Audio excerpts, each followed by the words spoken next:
හරි පොඩි corona scene එකකුත් තියෙනවා අපි කරවගෙන යන්නකෝ බලන්න ගොඩක් වැඩේ කේස් වුණොත් මම ළමයින්ට ගොඩක් කොරෝනා නම් ඒකත් ළමයි අයින් වෙන්නේ නැහැ එතකොට හෙට රිපීට් එකක් දෙනවනේ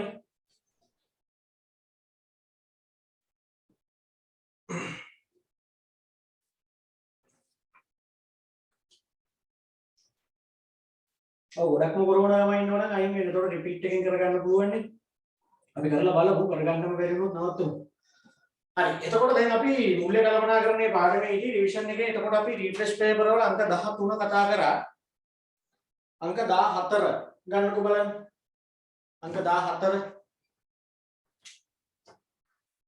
රීෆ්‍රෙෂ් පේපර් වල අංක 14 ගන්නකෝ ඒකේ තියෙනවා හිස්ටම් පුරවන එකක් නේ තියෙන්නේ ව්‍යාපාර විසින් සමාජයට ඉටු කරන ප්‍රධාන සේවාදිත්වය වන්නේ මිනිසාට අවශ්‍ය නිෂ්පාදිත සැපයීම හා ඒවා මිලදී ගැනීමට අවශ්‍ය මොකක් ලබා දීමද කියලාද ලිව්වේ ලිපු ළමෙක් කියන්නේ විස්තරයට මොකක්ද දැම්මේ ව්‍යාපාර වලින් සිදුවන ප්‍රධාන කාර්යන්දිත්වය මිනිසුන්ට අවශ්‍ය කරන භාණ්ඩ හා සේවා ලබා දෙන එකයි අනික මොකද්ද ක්‍රය ශක්තිය ඒවා මිලදී ගැනීමට අවශ්‍ය ක්‍රය ශක්තිය ලබා දීම. ඒ කියන්නේ පුතේ අපි සල්ලි හම්බ කරගන්නේ ව්‍යාපාර නිසාමනේ. දැන් මම මේ කරන්නේ බිස්නස් එකක්. මම ඔයාට සේවාවක් සපයලා සල්ලි ගන්න. ඊට පස්සේ ඒ සල්ලි වලින් මම මට අවශ්‍ය කරන භාණ්ඩ හා සේවා ගන්න. එතකොට මට දෙකම කරලා දීලා තියෙන්නේ ව්‍යාපාර වල. ඔයගොල්ලන්ගේ තාත්තා බැංකුවක වැඩ කරලා ඇවිල්ලා නම් ඔයගොල්ලන්ට කන්න බොන්න දෙන්නේ. එතකොට ඉතින් බැංකුවේ වැඩ කරේ නැත්නම් තාත්තට සල්ලි නැහැ. ඒ ව්‍යාපාර වලින් තමයි අපිට මේ දෙකම දෙන්නේ. වාණිජ්‍යයට මොකක් එකතු වුණාමද ව්‍යාපාර බිහි වෙන්නේ? කර්මාන්ත. වාණිජ්‍යයට කර්මාන්ත එකතු වුණාම ව්‍යාපාර කියන එක හැදෙන්නේ. පරිසර හිතකාමී ලෙස පරිසර හානි අවමෝහන ලෙස නිෂ්පාදනය කොට ඇති භාණ්ඩ අපි කියනවා හරිත නිෂ්පාදන. හරිත නිෂ්පාදන. ව්‍යාපාර පරිසර විශ්ලේෂණය සඳහා යොදා ගන්නා සදුවත විශ්ලේෂණය මගින් ව්‍යාපාර ශක්තියින් දුර්වලතා අවස්ථා හා තර්ජන පිළිබඳ සලකා බැලීම.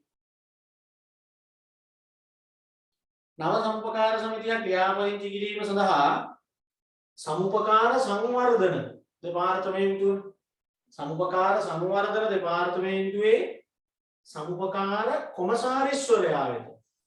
සමුපකාර කොමසාරිස්වරයා වෙත අදාළ ලේවිලි ඉදිරිපත් කළ යුතුයි. කොටස්සා සොරකම්පත් ප්‍රසිද්ධියේ නිකුත් කිරීමට නොහැකි සමාජික සංඛ්‍යාව 1.50. ඒ කියන්නේ කොටස් ප්‍රසිද්ධියේ විකුණන්න බෑ කියනකොටම ඔළුවට එන්න ඕනේ මේවා පෞද්ගලික සමාගම් කියලා. සොරිස්තර පුරව ගන්න ඉතුරු ටික එනවා. 1.50 අතර සිටින සීමිත වගකීමක් ඇති නීතිමය ඒකකයක් සීමිත පෞද්ගලික සමාගමක් වේ. 7 අලුත් අදහසක් ඉදිරිපත් කිරීම. අපි ඒකට කියනවා නිර්මාණශීලීත්වය. අයිඩියා එන එක නිර්මාණශීලීත්වය. එය සාර්ථකව ක්‍රියාත්මක කිරීමට හැකි තත්ත්වයට පත් කිරීම නවෝත්පාදනය.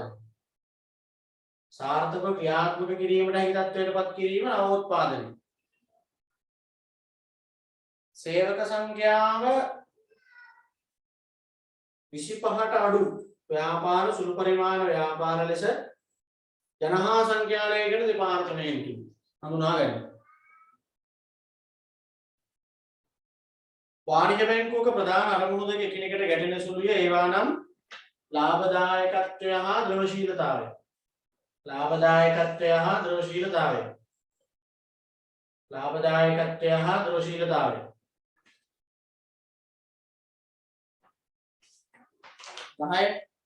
යම් නිශ්චිත වටිනාකමක් දක්වා මුදල්ද අනුමත ආයතන වලින් භාණ්ඩ හා සේවාද ලබා ගැනීමට හැකි වෙනසේ වාණිජ බැංකුවක් හෝ බලයලත් ආයතනයක් නිකුත් කරන ලබන අවසර පත්‍රය අපි කියනවා ණය පතක් කියන ක්‍රෙඩිට් කාඩ් එකක් කියන. සිල්ලර වෙළෙන්දන් විසින් සිය බලපුරුදු ගනුදෙනු කරුවන් වෙත භාණ්ඩ ණයට විකිණීම. අපි ඒකට කියනවා වෙළඳ ණය.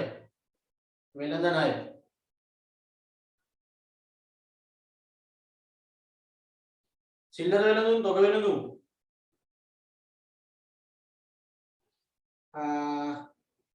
නිෂ්පාදකයන් තමන්ට අවශ්‍ය අමුද්‍රව්‍ය හෝ භාණ්ඩ සිය සුපුරුදු ගනුදෙනු කරුවන්ගෙන් සැපයීම් කරුවන්ගෙන් ණයට ලබා ගැනීම. ඒක විකුණුම් ණය. විකුණුම් ණය.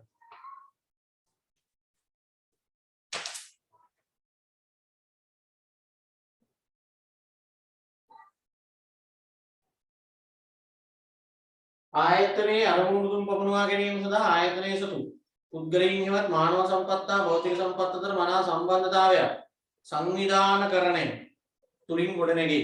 සංවිධානකරණය තුලින් ගොඩනැගේ. මගින් සම්පත් විභජනය පිළිබඳ තීරණ ගන්නා අතර ඒ කියන්නේ සැලසුම්කරණය මගින්. සැලසුම්කරණය මගින් සම්පත් විභජනය පිළිබඳ තීරණ ගන්නා අතර සම්පත් විභජනය නිවැරදිව සිදු කළ බවට සහතික කිරීම. පාලනය මගින් සිදු කරයි. පාලනය මගින් සිදු කරයි.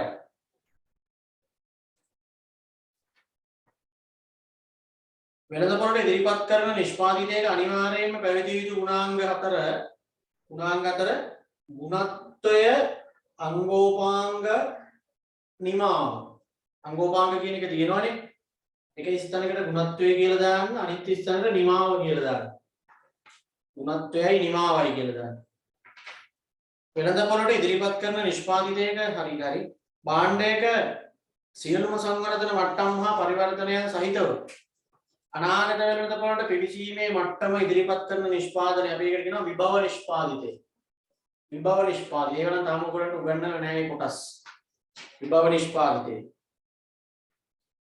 17 පුළුවන් මොකද රිවිෂන් එකේ දැන් අපේ පාඩමනේ මේක. ඒකනේ මම රිවිෂන් එක අගේ ඉඳලා මුලට කරන්නේ. එතකොට මේ පේපර් එකම අපිට සම්පූර්ණ කර හැකියි. නැත්නම් අර කරන පාඩම් ටිකෙන් චුට්ට පේපර් කරලා වැඩක් නැහැ. යෝග්‍ය මාර්ග වලින් අරමුදල් සම්පාදනය ඊසතිය කතා කරේ. හා ඒවා ඵලදායී ව්‍යාපෘතිවල යෙදවීම මගින් ව්‍යාපාරය හා සමිති අයිතිකරුවන්ගේ ප්‍රාග්ධනය උපරිම කිරීමේ ක්‍රියාවලිය මුල්‍ය කළමනාකරණය. මුල්‍ය කළමනාකරණය. ඊළඟ ඉස්තරක් දීලා යනු ව්‍යාපාරයක එදිනෙදා කටයුතු සඳහා මුහුණ දීමේ හැකියාවයි. ඔකත් ඊසතිය කියලා දුන්නා. ඒ කියන්නේ ද්‍රවශීලතාවය. ද්‍රවශීලතාවය. ද්‍රවශීලතාවය.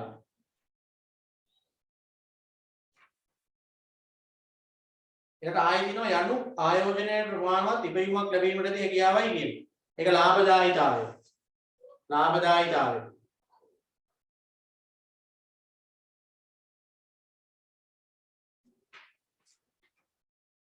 සාමූහික කේවල කිරීමේ ප්‍රතිඵලයක් ලෙස අපි කලින් ඉවර කරපු පාඩම සාමූහික කේවල කිරීමේ ප්‍රතිඵලයක් ලෙස සාමූහික ගිවිසුම ඇති වේ. එය නීත්‍යානුකූල ලියවිල්ලක් වන්නේ කම්කරු කොමසාරිස්ගේ අනුමැතිය ලැබුණයින් පස්සේ.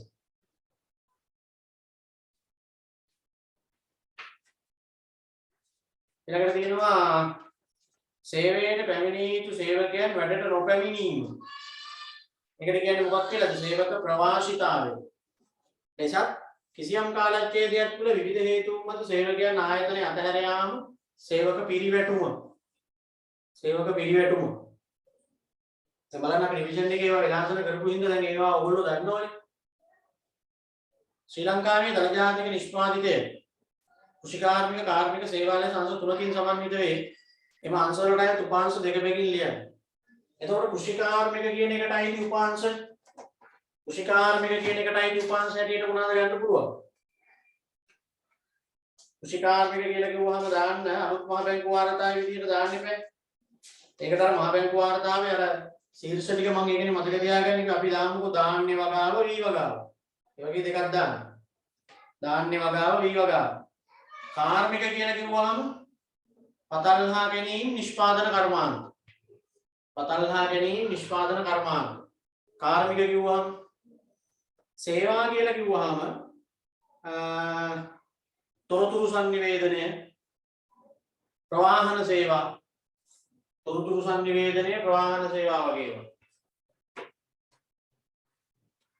ළඟට ව්‍යාපාර විසින් සිය වෘත්තිය උසස් ගුණාත්මක භාවයකින් යුතුව පවත්වාගෙන යාම සඳහා ආචාර ධර්ම පද්ධතියක් ගොඩනගාගෙන ආචාර ධර්ම සංග්‍රහය ගොඩනගාගෙන ඇත. ආචාර ධර්ම සංග්‍රහයක් මගින් අපේක්ෂා කරන ප්‍රතිලාභ දෙකක් සඳහන් කරන්න. එතකොට ව්‍යාපාරයේ තුල හොඳ හා නරක පිළිබඳ අවබෝධය ඉහළ යාම. ව්‍යාපාරයේ තුල හොඳ හා නරක පිළිබඳ අවබෝධය ඉහළ යාම. ව්‍යාපාරයේ තුල හොඳ හා නරක පිළිබඳ අවබෝධය ඉහළ යාම.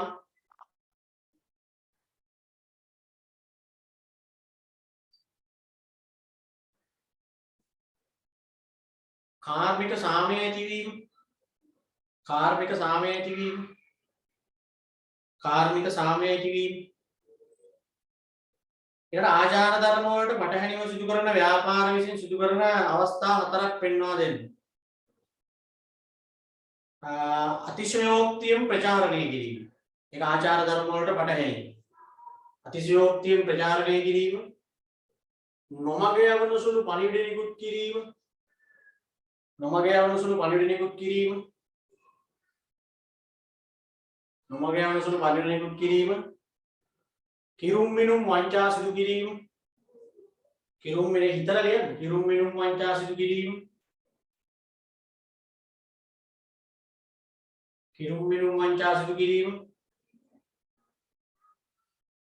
තරගකරුවන්ගේ සේවකයන්ට අල්ලස් දීම. තරගකරුවන්ගේ සේවකයන්ට අල්ලස් දීම. ඒ වගේම නැත්තේ. සමුපකාරවල ප්‍රතිපත්ති දෙකක්. ප්‍රතිපත්ති නම් හතක් උගන්වලා තියෙනවානේ. විවෘත හා ස්වේච්ඡා සමාජිකත්වය, ප්‍රජාතන්ත්‍රවාදී පාලනය.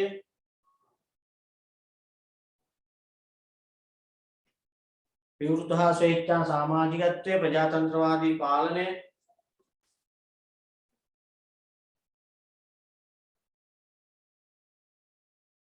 ඊළඟට කුඩා ව්‍යාපාර වලට අලෙවි පහසුකම් සපයන රාජ්‍ය ආයතන දෙකයි, මුල්‍ය පහසුකම් සපයන රාජ්‍ය ආයතන දෙකයි ලියන්න. අලෙවි පහසුකම් කියලා ගත්තාම අපිට ගත්ත හැකි හස්ත කර්මාන්ත මණ්ඩලය, හස්ත කර්මාන්ත මණ්ඩලය, හස්ත කර්මාන්ත මණ්ඩලය, කාර්මික සංවර්ධන මණ්ඩලය, හස්ත කර්මාන්ත මණ්ඩලය, කාර්මික සංවර්ධන මණ්ඩලය. මූල්‍ය පහසුකම් කියලා ගත්තාම අපිට ගත්ත හැකි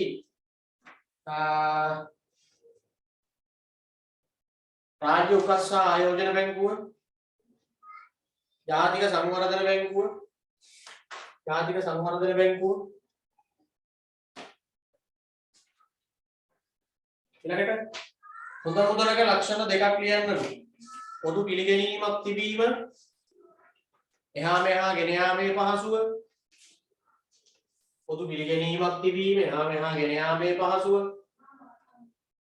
පහසුවෙන් හඳුනාගත හැකි වීම ගොඩක් උගන්වලා තියෙනවානේ. රක්ෂණය කළ හැකි අවදානමක තිබිය යුතු ලක්ෂණ දෙකක්. ඒකෙත් හතරක් විතර උගන්වලා තියෙනවා. පුරෝගතනය කළ හැකි වීම, මුදලින් මැනිය හැකි වීම, අහඹුවකින් සිදුවීම. කියන අවදානම අහඹුවකින් වෙන්නේ නැහැ. අහඹුවකින් සිදුවීම. කළමනාකරුවෙකුගේ තීරණ භූමිකා දෙකක්. අපි තියරි පන්තියේ ආයක කරේ නෑ. තීරණ භූමිකා හතරනේ ඉතුරු වෙලා තියෙන්නේ කරන්න. මුල් ක්ලාස් ළමයින්ට නම් පුළුවන්. තීරණ භූමිකා දෙකක් කිව්වම අපිට ගත්ත හැකි ව්‍යවසායකයා බාධා පාලනය කරන්නා, සම්පත් වෙන් කර දෙන්නා. ව්‍යවසායකයා බාධා පාලනය කරන්නා, සම්පත් වෙන් කර දෙන්නා. ඒ වගේ ගත්ත හැකි. සඵලදායී වෙළඳපොළ ඛණ්ඩනයේදී තිබිය යුතු ගුණාංග දෙකක්. ඒවා තාම කරේ නැහැ. මැනිය හැකි බව, ප්‍රමාණවත් බව.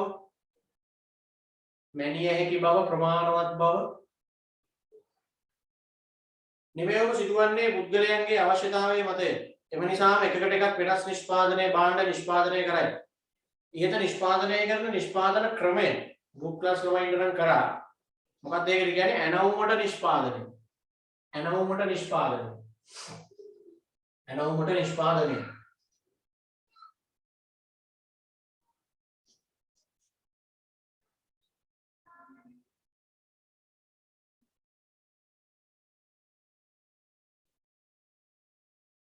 අලෙවිකරණ දර්ශනයේ විකාශනය හෙවත් අලෙවිකරණ අවධි අනුපිළිවෙලින් සඳහන් කරන්නේ.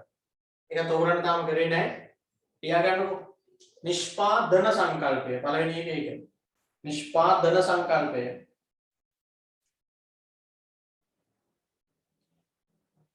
දෙවෙනි එක නිෂ්පාදිත සංකල්පය. පළවෙනි එක නිෂ්පාදන සංකල්පය.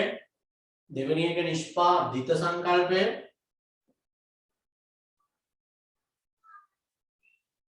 තුන්වෙනි එක විකුණුම් සංකල්පය. විකුණුම් සංකල්පය. ඊළඟට අලෙවිකරණ සංකල්පය. විකුණුම් සංකල්පයෙන් පස්සේ අලෙවිකරණ සංකල්පය. අලෙවිකරණයෙන් පස්සේ ගනුදෙනු කරු සංකල්පය. ගනුදෙනු කරු සංකල්පය.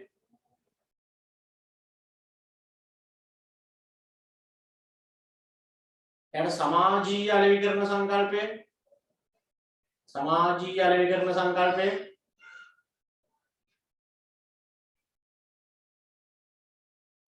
ඊළඟට සාකල්‍යවාදී අලෙවිකරණ සංකල්පය. සාකල්‍යවාදී අලෙවිකරණ සංකල්පය.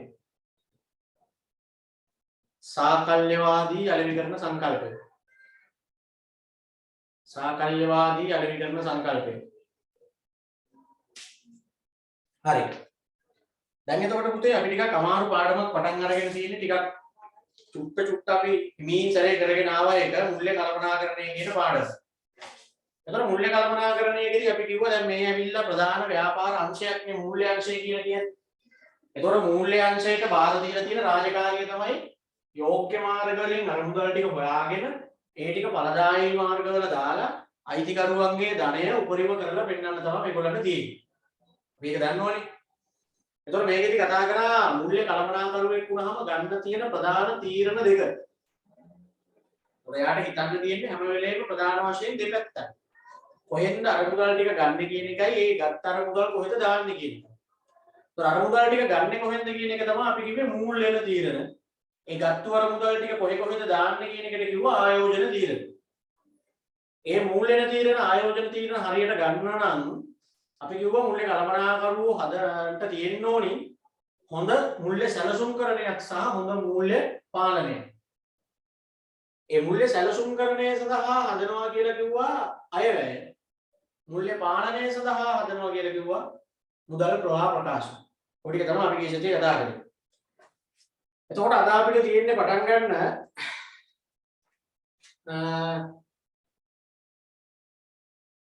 පස්වෙනි පිටුව. එන 12 වෙනි ප්‍රශ්නේ තියෙන්නේ. පස්වෙනි පිටුවේ උඩම. ව්‍යාපාරයේ අරමුදල් අවශ්‍යතා ප්‍රධාන කොටස් දෙකයි කියන්නේ. ඒ කියන්නේ මේකෙදි කියන්නේ මොකද අපිට සාමාන්‍ය ව්‍යාපාරයක් කරනකොට ප්‍රධාන වශයෙන් සල්ලි ඕනි වෙන්නේ අවශ්‍යතා මේ අවස්ථා දෙකකදී. ව්‍යාපාරයකට සල්ලි එහෙම නැත්නම් අරමුදල් ඕනි වෙනවා වැඩ දෙකකට. ඒ වැඩ දෙකට තමයි සල්ලි ඕනි. එකක් තමයි දැන් ව්‍යාපාරයකට සල්ලි ඕනි වෙනවා ප්‍රාග්ධනයක් ගන්න. බිස්නස් කරන්න මොකටද සල්ලි?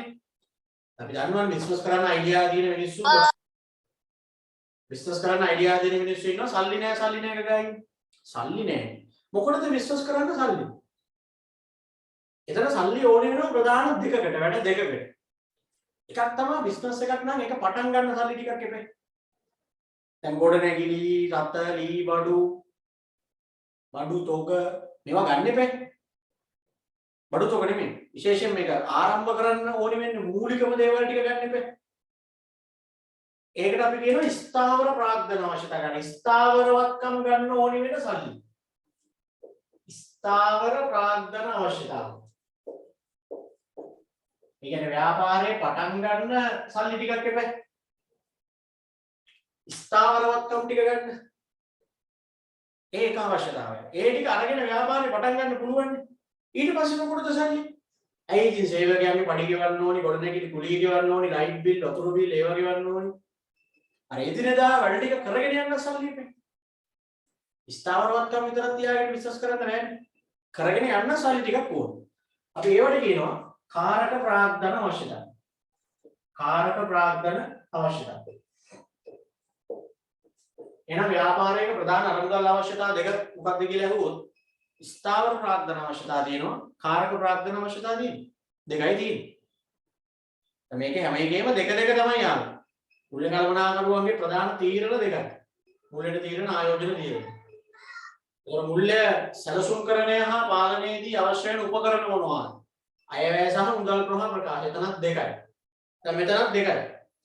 ව්‍යාපාරයකට අරමුදල් අවශ්‍ය වෙන්නේ ප්‍රධාන අවශ්‍යතා දෙකයි. අපේ වචනෙන් කියනවා නම් පටන් ගන්න සල්ලි ටිකක් ඕනි, කරගෙන යන්න සල්ලි ටිකක් ඕනි. ඒ පටන් ගන්න ඕනි සල්ලි තමයි අපි ඔය කියන්නේ ස්ථාවර ප්‍රාග්ධන අවශ්‍යතා කියන්නේ. කරගෙන යන්න ඕනි කරන සල්ලි ටිකට තමයි අපි ඔය කියන්නේ කාරක ප්‍රාග්ධන අවශ්‍යතාවය. හරියන්න පළවෙනි එකේ නම් ස්ථාවර ප්‍රාග්ධන අවශ්‍යතාවය. ස්ථාවර ප්‍රාග්ධන අවශ්‍යතාවය. ස්ථාවර ප්‍රාග්ධන අවශ්‍යතාවය. ව්‍යාපාරයේ පටන් ගන්න සල්ලි ටිකක් එපේ. ස්ථාවර ප්‍රාග්ධන අවශ්‍යතාවය. ස්ථාවර ප්‍රාග්ධන අවශ්‍යතාවය. ඊළඟ එක ලියන්න කාරක ප්‍රාග්ධන අවශ්‍යතාවය. කාරක ප්‍රාග්ධන අවශ්‍යතාවය. ස්ථාවර ප්‍රාග්ධන අවශ්‍යතාවය අනිත් එක කාරක ප්‍රාග්ධන අවශ්‍යතාවය. ඒ කාරක ප්‍රාග්ධන අවශ්‍යතාවය කියන්නේ කරගෙන යන්න ඕනි කරන සල්ලි. හරිනේ?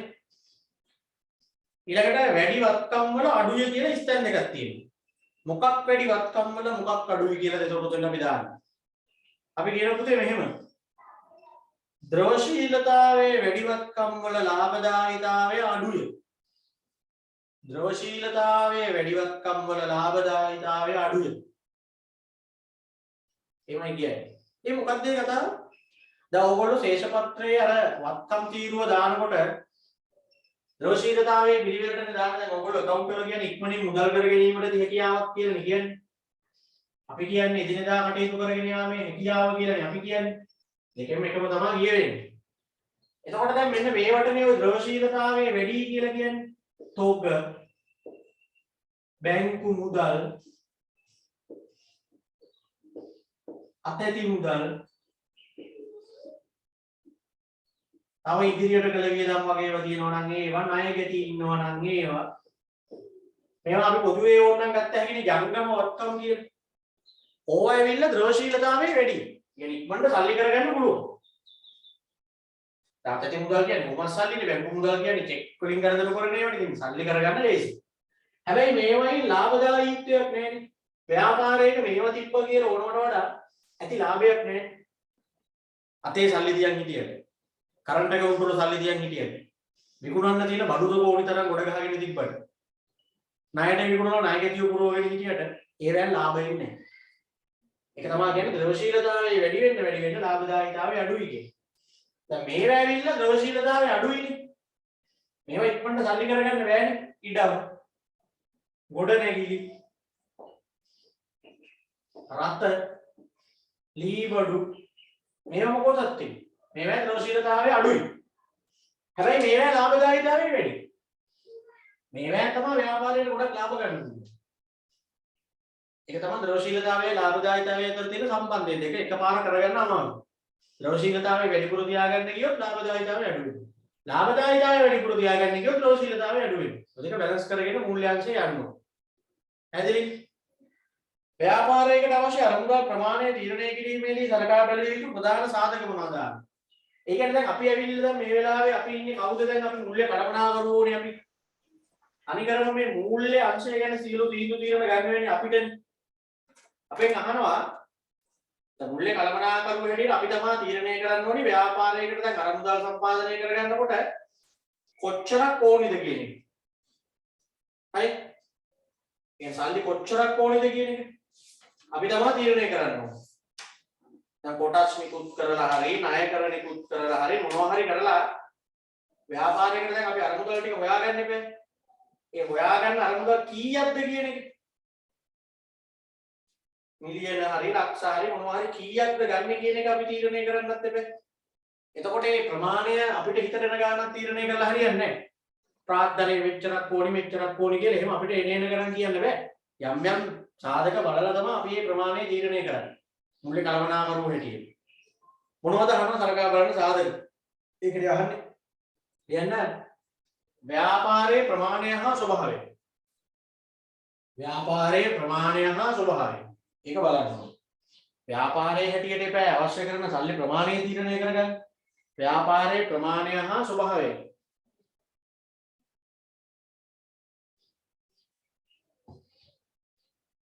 ව්‍යාපාරයේ ප්‍රමාණය හා ස්වභාවය.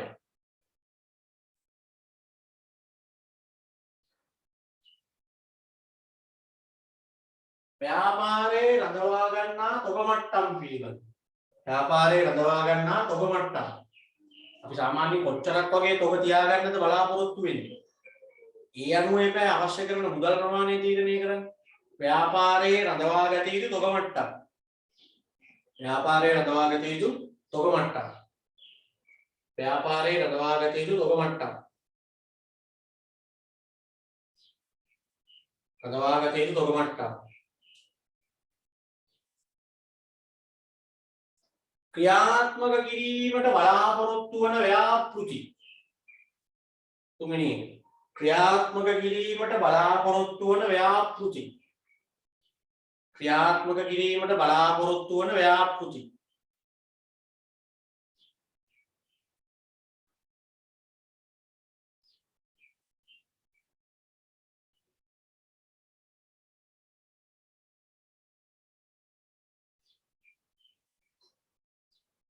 ඒ කියන්නේ දැන් අපිට ව්‍යාපාරයට සල්ලි කොච්චරක් ඕනද කියන එක තීරණය කරද්දී අපි බලන්න ඕනේ අපි ඉස්සරහට කරන්න හිතාගෙන ඉන්න දේවල් මොනවද කියලා. ආරම්භයේදී නොබලට ඉදිරියේදී අපි යම් දේවල් කරන්න බලාපොරොත්තු වෙනවනේ. ඒවටත් එක්ක සල්ලි හොයාගන්න ඉපේ. ඒකයි එහෙම කියන්නේ.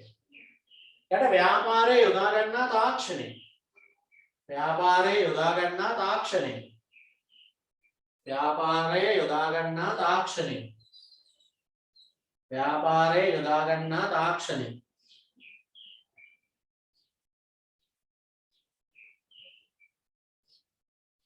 ව්‍යාපාරයේ යොදා ගන්නා තාක්ෂණය. ඒකත් බලන්න ඕනේ අවශ්‍ය කරන සල්ලි ප්‍රමාණය තීරණය කරද්දී ව්‍යාපාරයේ යොදා ගන්නා තාක්ෂණය.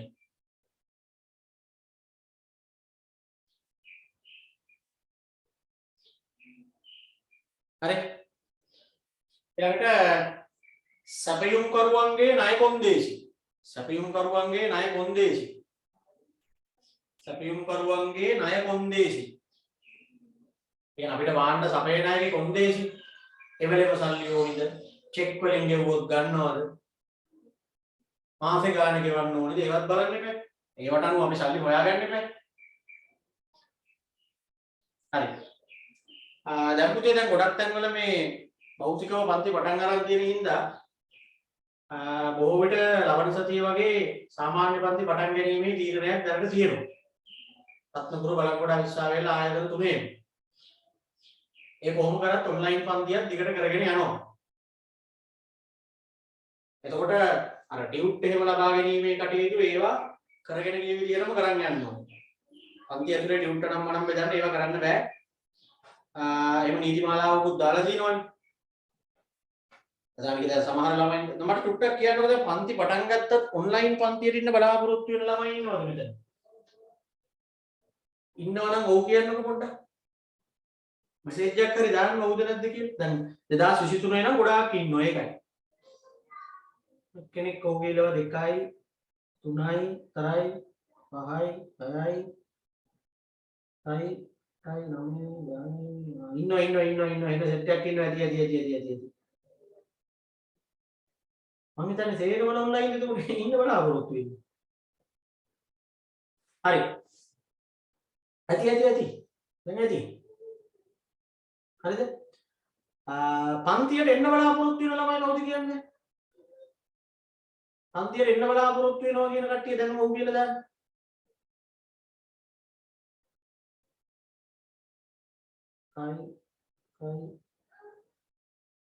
හරි. ඒ කියන්නේ දෙගොල්ලෝම ඉන්නවා. ඇති. දැන් මට දැනගන්න ඕනේ ඒක තමයි. මම ඔකට ෆෝම් එකක් දාන්න Google ෆෝම් එකක් මට හරියට බලා ගන්න. ඔයාලා ගෲප් එකට. එතකොට දෙකටම ඉන්න බලාපොරොත්තු වෙන ළමයි ඉන්නවනේ. සමහර ළමයි ඔන්ලයින්ම ඉන්න බලාපොරොත්තු වෙන අය ඉන්නවා. සමහර අය ක්ලාස් එකට එන්න බලාපොරොත්තු වෙන ඉන්නවා. මොකද දැන් අපිට මග ඇරිච්ච තව කොටසක් ඉන්නවා. මග ඇරිච්ච කියන්නේ අපේ පන්ති වලට සාමාන්‍ය විදියට ආපු ඔන්ලයින් පටන් ගැනීමත් එක්ක ආපු නැති. ගොඩාක් ළමයි ඉන්නවා. ඒ ළමයි මේ වෙන කොහෙවත් පන්ති ගිහිල්ලත් නැහැ. ඔය වෙලුවාම. ඒ කොයි වෙලේ හරි පටන් ගන්න කාන් කියලා බලන් ඉන්න පිරිසක් ඉන්නවා. ඒතර ඒගොල්ලෝ වෙනුවෙනුත් යම් කිසි වැඩ පිළිවෙලක් කරන්න ඕන. දැන් මම තීරණය කරගෙන ඉන්නේ රිවිෂන් එක උදේවරුේ කරන්න. පාසල් පටන් ගන්න තමයි තියෙන්නේ. ඒවට උදේවරුේ කරන්න බලාපොරොත්තු වෙනවා. මොකද එතකොට මේ අපි කරන වැඩ ටික කරන්න බෑ හවස් වරුවක දාලා. ඔයගොල්ලෝ දන්නවනේ. විභාග පේපර් තියෙනවා, රීටෙස්ට් පේපර් තියෙනවා. පැය දෙකකින් මේවා කරන්න බෑ. මට හැම වෙලේම කියන්නේ A level විභාගය මූලික කරගෙන හැමදේම හිතන්න. දැන් උදේවරුේ දැම්මහම පාසල් වලින් ප්‍රශ්නත් එනවා දැනට. යම් පාසල් වල. ඒක නිසා උදේ 8 ඉඳලා හවස 4 වෙනකම් කරනවා රිවිෂන්. සාමාන්‍ය පන්ති මාසෙට 2යි කරන්නේ. මාසෙකට 2යි කරන්නේ. එතකොට ඉස්කෝලේට දැනෙන්නේ නැහැනේ. මාසෙකට 2ක්. හරිද? ඔන්ලයින් පන්තියේ වැඩ වෙනවා. ඒක වෙනම යනවා. ඒක ඔන්ලයින් එක ප්‍රශ්නයක් නෑනේ. මාසෙකට 2ක්. ඒ කියන්නේ දෙවෙනි සතියයි හතරවෙනි සතියයි වගේ. එක ළඟ සති දෙකක් ගන්නෙත් නෑ. ඒකවලත් මාට්ටු වෙනවනේ. හැම මාසෙම දෙවෙනි සතියේ රිවිෂන් තියෙනවා, හතරවෙනි සතියේ රිවිෂන් තියෙනවා. එහෙම තමයි හිතාගෙන ඉන්නේ. මොකද සමහර ළමයින්ට නම් අවුලක් නෑ. ඉස්කෝලවල කේස් තිබ්බත් ගණන් ගන්නෙත් නෑ. ඒ පන්ති එනවා. අර සමහර ළමයි ඉන්නවා ඉස්කෝල වලින් බැන්නහම එහෙම නිකන් ඕකට හොඳ නුකුවට හිතනවා. එහෙම තියෙනවනේ. සමහර අය ඉන්නවනේ මිස්ලා එහෙම නිකන් අර වැඩකට නෙවෙයි පන්ති යනවා කියලා දැනගත්තොත් ඒකටම කෑ ගන්නවා. නිකන් නේද ලියන මොකුත් කියන්නේ නැහැ. ඉස්කෝලේ නම් පන්ති යනවා කියලා දැනගත්තම ඒකට කෑ ගන්නවා. ඉතින් ඒ හින්දා මේ උදේ වරුවේ කරනවා. එහෙම වුණොත් දවස් ටික වැටෙන්නේ බලන්කොට සඳුදා.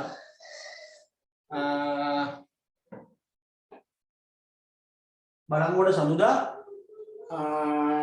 රත්නපුරේ අඟහරුවාදා උදේ අවිස්සාවේලේ වදාතුනේ. එහෙම තමයි ආයතන තුනේ පන්ති තුන තියෙන්නේ.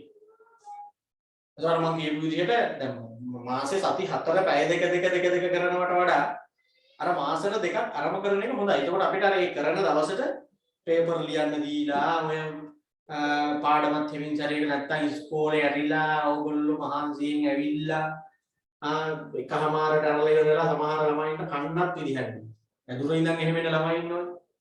එනකොටම 3 විතර වෙනවා. ඒක තේරුමක් නෑ නිකන් පන්ති එනවා කියලා පන්ති ඇවිල්ලා වැඩක් නෑනේ. ඒ වැඩක් කරෙන්නේ නෑ ළමයාට ඒකයි. මම දන්නවනේ ඉතින් අපි ඔය කලින් අවුරුදු වල ඔබ කරලා බැරි තැන තමයි ඔය උදේ වරුවේ කරන්නේ. අනිත් එක දැන් ඔය 180 කේස් අරම්මනම් ඒවත් ඉස්කෝලේ වල නෑ. ඒක නිසා ඒ කරන දෙක සහභාගී වෙන්න. මොකද දැන් අපි යම් කිසි සැලසුමකට අනුව අර ටික කරගෙන යන ගමන් ඉන්නේ. ඒ ලෙවල් මූලික කරගෙන. අපිට මේ අනම්මනම් ප්‍රශ්න වැඩක් නැහැ. එක අයව සතුටු කරලා වැඩකුත් නැහැ. අර මේ වැඩිපුරම පාසල් ආපු ශිෂ්‍යයාට ඉන්නේ ත්‍යාගය ගන්න එහෙම කාටවත් බලාපොරොත්තු වෙන්නේ නැහැ. ඒ හින්දා මේ අනිස්සර්ලත් එහෙම තමයි ගොඩක් වෙලාවට ඔය අයිස්සාවෙල්ල එනවා. හවස ඔන්ලයින් ඒවා ඉතින් රැට දාගෙන අපිට කර හැකි ඒක ප්‍රශ්නයක් නැහැ. ඒ හින්දා මේ මම ඒක ඔයගොල්ලන්ට ගෲප් එක හරහා දන්වන්නම් දැන් ලබන සතියේ මොකද වෙන්නේ කියලා. අපේ සතියේ කෙසේද ලබන මාසයේ අනිවාර්යයෙන් එතකොට සාමාන්‍ය පන්ති පටන් ගන්නවා දැනට තියෙන තත්ත්වය අනුව. අපි දන්නේ නැහැ ඉතින් දවස් දෙක තුනේ මොනවා වෙයිද කියලා. ඔන්ලයින් පන්තිය නවත්තන්නෙත් නැහැ. ඒක දිගට කරගෙන යනවා. හරි. මොනවා හරි තියෙනවද ප්‍රශ්න කාට හරි දැනගන්න අහන්න බය නැතුව අහන්න කතා කරන්න. ප්‍රශ්න තියාගෙන ඉන්නවා ඊට පස්සේ ඔයගොල්ලෝ හිතේ ඉන්නවනේ. දැන් අර මාසෙට දෙකක් කරන එකේ කාට හරි ප්‍රශ්න තියෙනවද? දේවරු තියරි ක්ලාස් ඉතින් ඉරිදනේ තියෙන්නේ. බලන්කොට සෙනසුරාදා ඒක ඔයගොල්ලන්ගේ 10ට තිබ්බේ උදේ 8ට එනවා. බලන්කොට ළමයින්ට. රත්නපුරේ ළමයින්ට ඉරිදට වැටෙන්නේ පන්ති.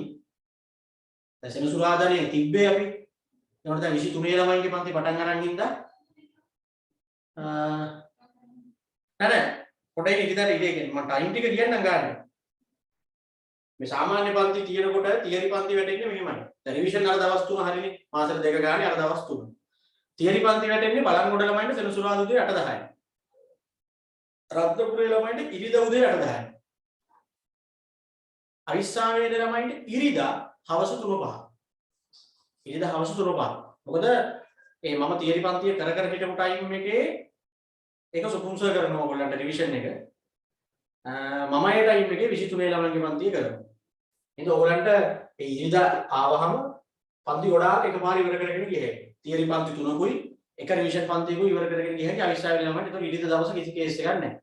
ආයි නිකන් බලන් ඉන්න එහෙම ඕනේ නැහැ. එක තුන සුපුම්සර් රිවිෂන් එක කරයි මම 3:05 තියරිය කරනවා. හරිනේ. රත්නපුරේ ළමයින්ට සෙනසුරාදා දීප පන්ති එහෙම ඉරිදා උදේ 8ට වැටෙනවා. ඉරිදා උදේ 8:10යි. හරිද? බලන්කොට ළමයින්ට සෙනසුරාදා 10ට තිබ්බ එක එහෙම සෙනසුරාදා 8ට එනවා. එහෙම තමයි සාමාන්‍ය පන්ති වල. තියරි පන්ති ඔන්ලයින් පන්ති ටිකක් තියෙනවා. ඒක ටයිම් ටේබල් මම මේ හදන ගමන් ඉන්නේ ළමයිත් එක්ක පොඩ්ඩක් කතා කරලා බලන්න එපා ඊට කලින්. ඒවා මේ සතිය ඇතුළත මම ඒවා ගෲප් එක අරහා ඔයගලන්ට දැනුම් දෙන්න ටයිම් ටේබල් හදලා දාන්න. කොහොම තමයි දැනට තීරණය කරලා තින්නේ සහ කලින් අවුරුදු වල තිබ්බේ ඔහොමයි. විෂයන් ක්ලාස් වීමක් වෙන්නේ නැහැ ඔය ටවුන් තුනේම බය වෙන්න එපා. ඒ ඔක්කොම බලලා තියෙන්නේ. ඒ කියන්නේ ඕනිම ටවුන් එකක එකම විෂයන් යන එකම ටයිම් එකක් තියෙනවා.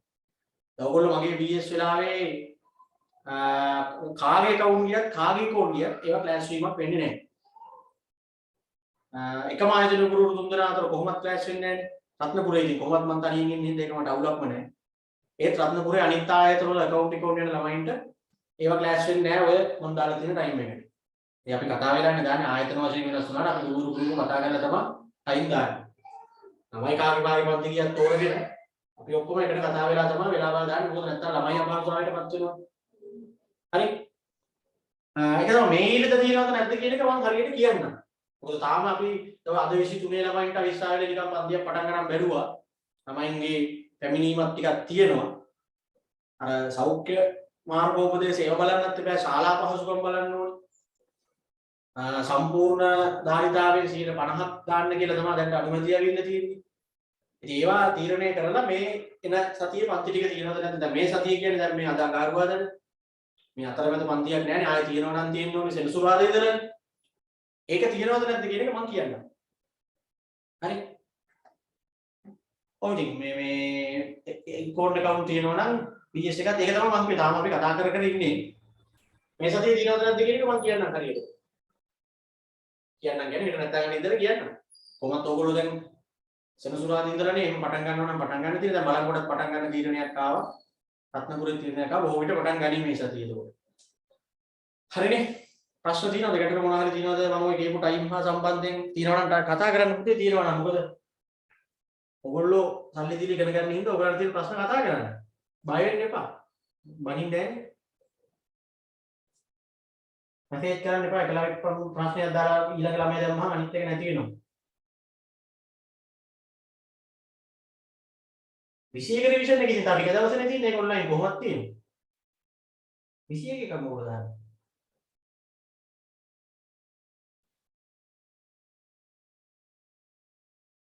ඔන්ලයින් ටයිම් ටේබල් එක ගොඩක් වෙලාවට පන්ති ටික ඔක්කොම හවසට තමයි වැටෙන්නේ. හවස 5න් පස්සේ.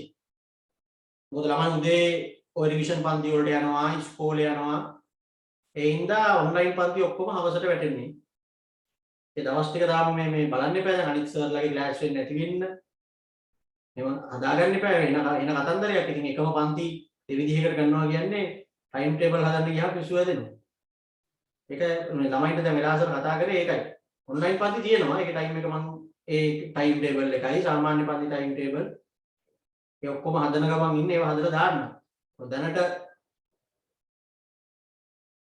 හිතාගෙන ඉන්න විදිහ තමයි කිව්වේ. කාටවත් තියෙනවද ප්‍රශ්න?